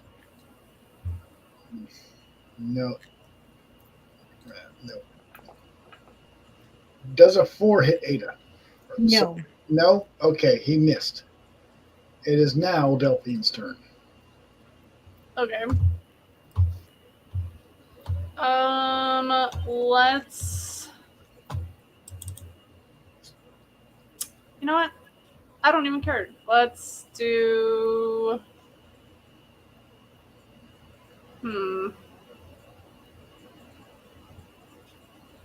Well, I could. What if you did your light finding spell again that you The did? guiding bolt. and I was thinking yeah. about that. Yeah. If you did that on Agden, we could see him. Let's do that. She Because can't see it either. But can I hit Just him have if to I can't see see him? him? You can make yes, but you make an attack roll at disadvantage. Okay. You know what? Let's try it. Why not? Okay. I mean, the worst that happens is you miss, right? True.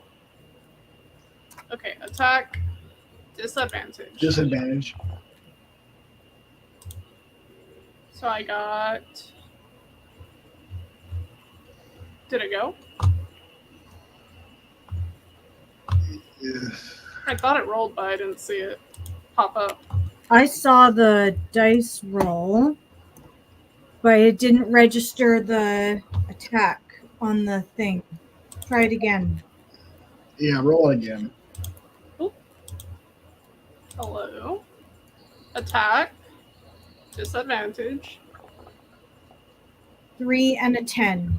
So Okay, so it's got to be a 4. It's going to be a 3 plus your to hit. it would be. I did it earlier. Where's my little plus thing?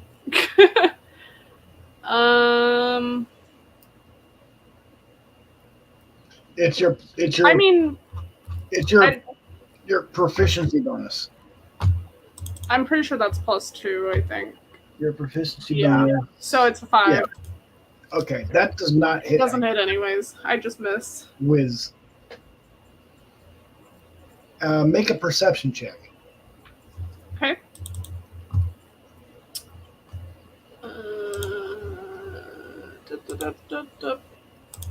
Womp. Okay. 9. 9. Didn't perceive anything. So it is now Ada's turn. Ada's turn. Ada, make a perception check.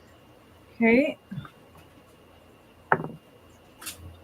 I rolled a natural 18, so with my bonus, it's 20. Okay, you do see the tail end of a scarf flitting in the wind, directly next to you, to your left. Okay, I am going to attack where the scarf is. My first roll is a 14, and my second one is a 22. Okay, the 22 catches the scarf. Okay. And it snags. You don't deal damage, but you do hear a bit of a oof. There he is. Delphina, there he is. Get him! But you do remember that the scarf is wrapped around his neck. Yep. So I can do one of these and Make a strength check. gladly. I don't think that's going to do much. 11. The scarf pulls out of your hand. Okay. So it is now this Herringon's turn. He's going to make another club attack against Delphine. Does an 8 hit Delphine? Does not. Okay. It is now Agden's turn.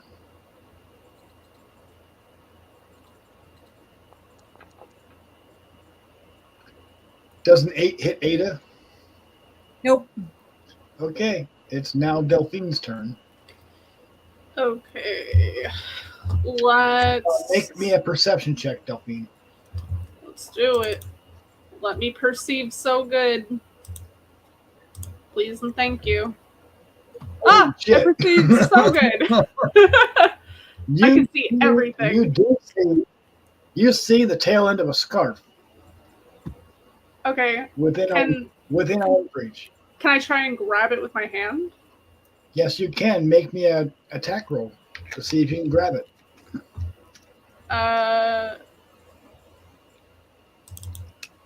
An attack with like just my hands as an attack? Yeah, a D20 plus your strength roll. Oh, okay. So just a strength regular ability check? Yes. Normal. 10.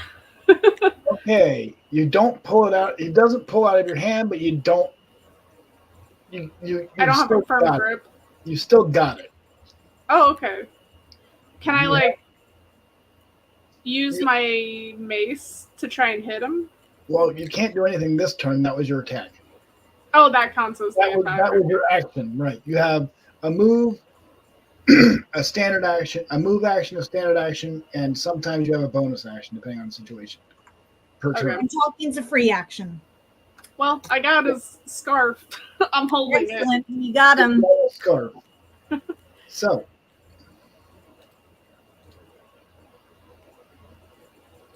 It is now Aida's turn. And you can now see him. Come on, that's not going to hit shit. Yeah, no, I'm not hitting shit with those rolls. Damn it. It is now this Herringon's turn, and he's going to try and hit Delphine. Uh-oh. Uh-oh. Does a 19 hit Delphine? It sure does. Okay. You take 4 points of damage. Yes, sir. Let me just... Yeah, you're probably hurting a little bit. It's just a...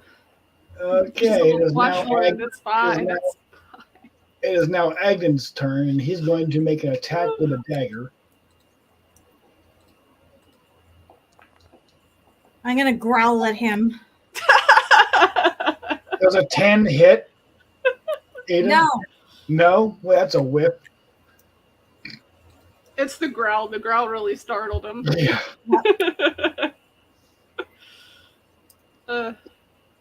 Come on, damn it. Whose turn was it? There we go. That's better. Wait, it was Delphine's turn. My mistake. Go ahead, Delphine.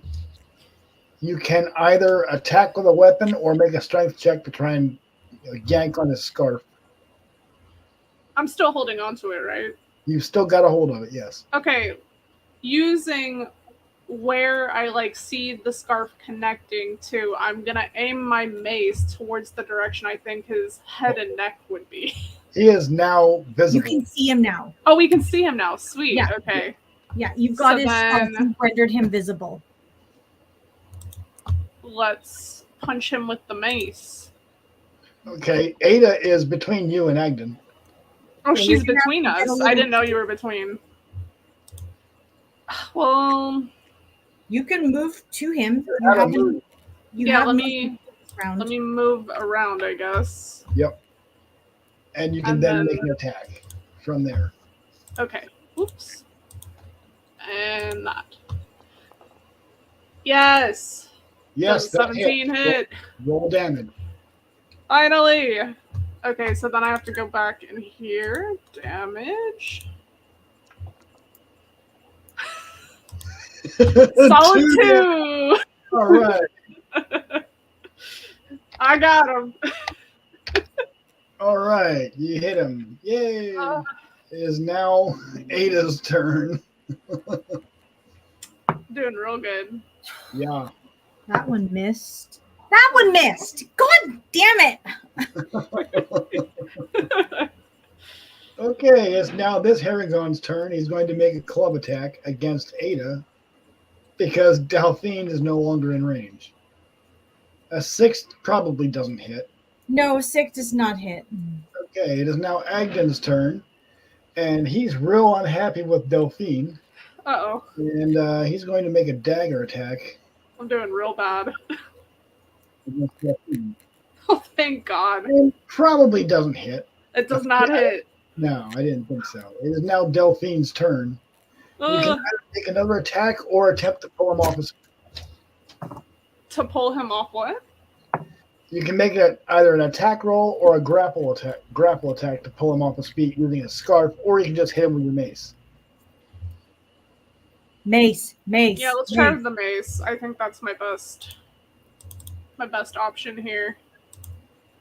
So, does a 14 hit? It does not. Dang it. Well, actually, yes, it does because you got him by the scarf. So Yes. barely damage. I'm sorry. We will take the bareleys at this point. Barely passing is still passing. Yes, okay, there we go. That's a lot better. A 5.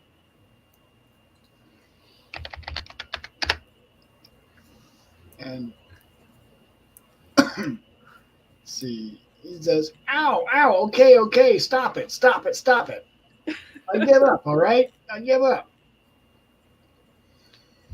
I say, yeah, you do, but he doesn't hear it. It's just gibberish. Yeah, that's just gibberish. What? What are you talking? What? Yeah, I'm not sure I'm prepared to stop. I give up. All right, I give up. No, it's not all right. You nearly killed my friend here. Like I'm just doing my job. No, you're not. You're being an asshole.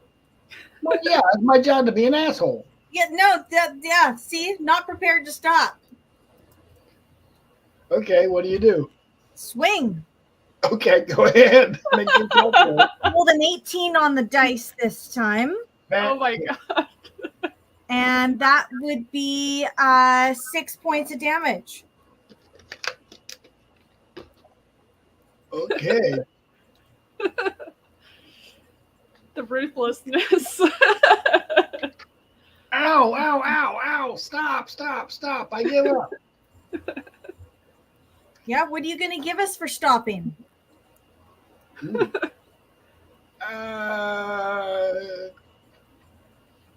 Like I'll give you my brand. I don't want your brand. But I'll give you my dagger. That's all I got. Dagger. All right. I'll tell you how to get the downfall if that's where you're going. And what? What do you want? And none of you and your friends will attack us any longer. All right. I promise. We're done. We'll leave you alone. What's the token we can show that you are not going to attack us? Says look, I don't know. What? All right, I'll take his brand. Okay. I think this will do for starters. Now have what is effectively a fire poker. Mm-hmm. It does But do a it D6. is fire poker. Yeah, it does do It's 2d6 also- fire. It does 2d6 fire damage. Okay, I haven't made up the item yet. that's fine. Look, okay. Look, I give up. If you, what do you want? What are you looking for? I've been around here, these parks for a long time. I know a lot about the stuff around here. What can I do? What do you want? I can give you information if that's what you're looking for. A what? Information. Yeah, we'll take some information on Beth Lorna, please. What?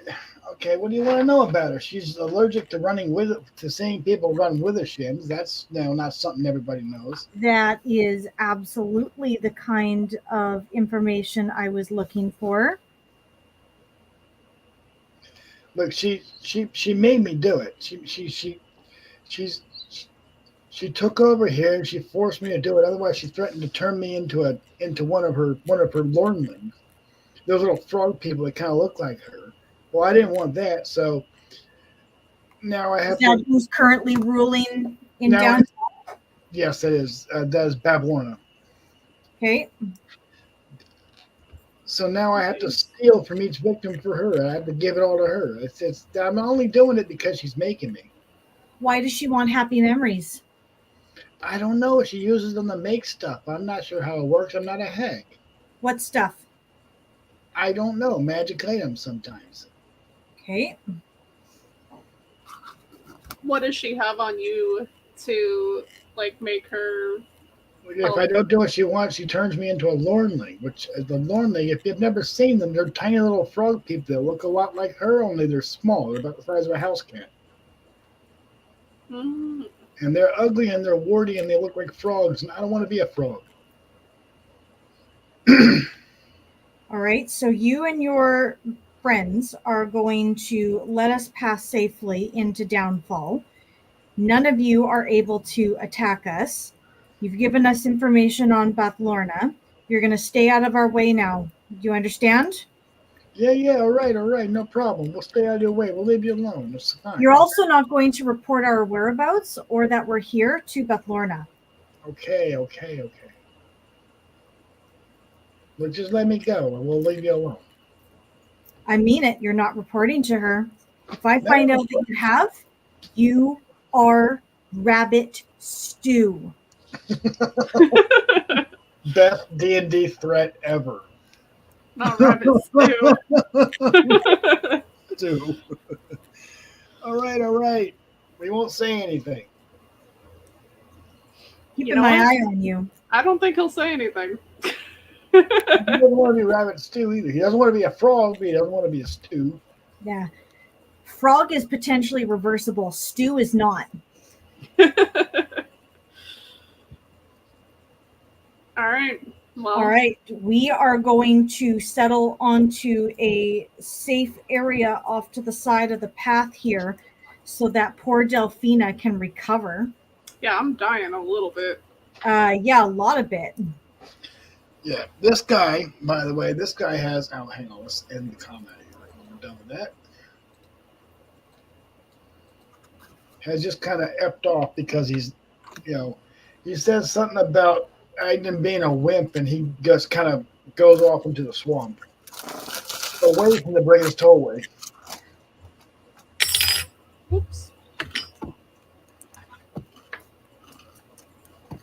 I thought that was the sound of his bravery falling out of his body onto the floor. It might be. It would make sense. No, sorry, I dropped a little crochet hook, so did not mean to make that lot of a noise. Are you crocheting? Yeah, I'm doing little baby flowers to make into, I guess, a blanket or something. You can't really see that one, but you're making a hat? I'm making a hat with my hand spun. Nice.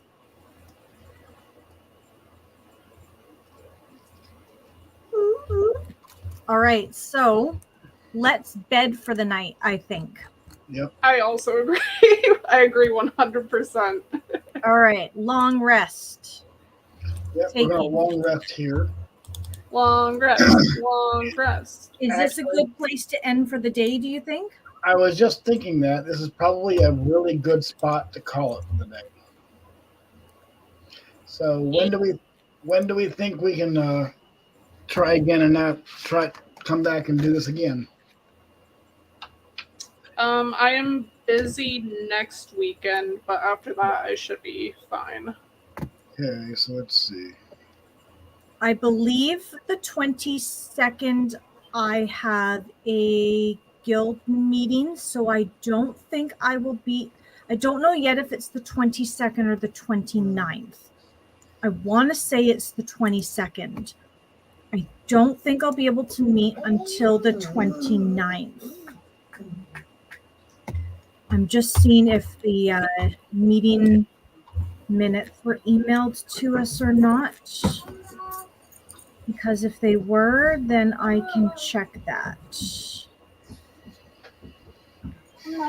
They were not emailed to me yet, so I will have to get back to you as to when the next meeting is. I want to say it's the 22nd, and I'm fairly certain I can meet on the 29th. Okay. I should be good for 29th as well. 29th should work for me too. Okay. Saturdays are generally speaking clear. So all summer, there's no Spinners Guild meetings. And then after that, they're only on the last Saturday of every month. But I believe because it's June and the weekend right before the long weekend, because it's Canada Day on the 1st of July, I believe the meeting got moved to the second to last Saturday of the month. So Okay. I want to say that's what it is. All right. Well, we'll shoot for the 29th, and if you find out otherwise, let us know, and I'll update the group. Totally. And so I'm going to end the stream, and hang on. Thanks, guys, for being with us. Yeah, thanks for hanging out, and I'll talk to you later. Bye. Bye. Bye-bye.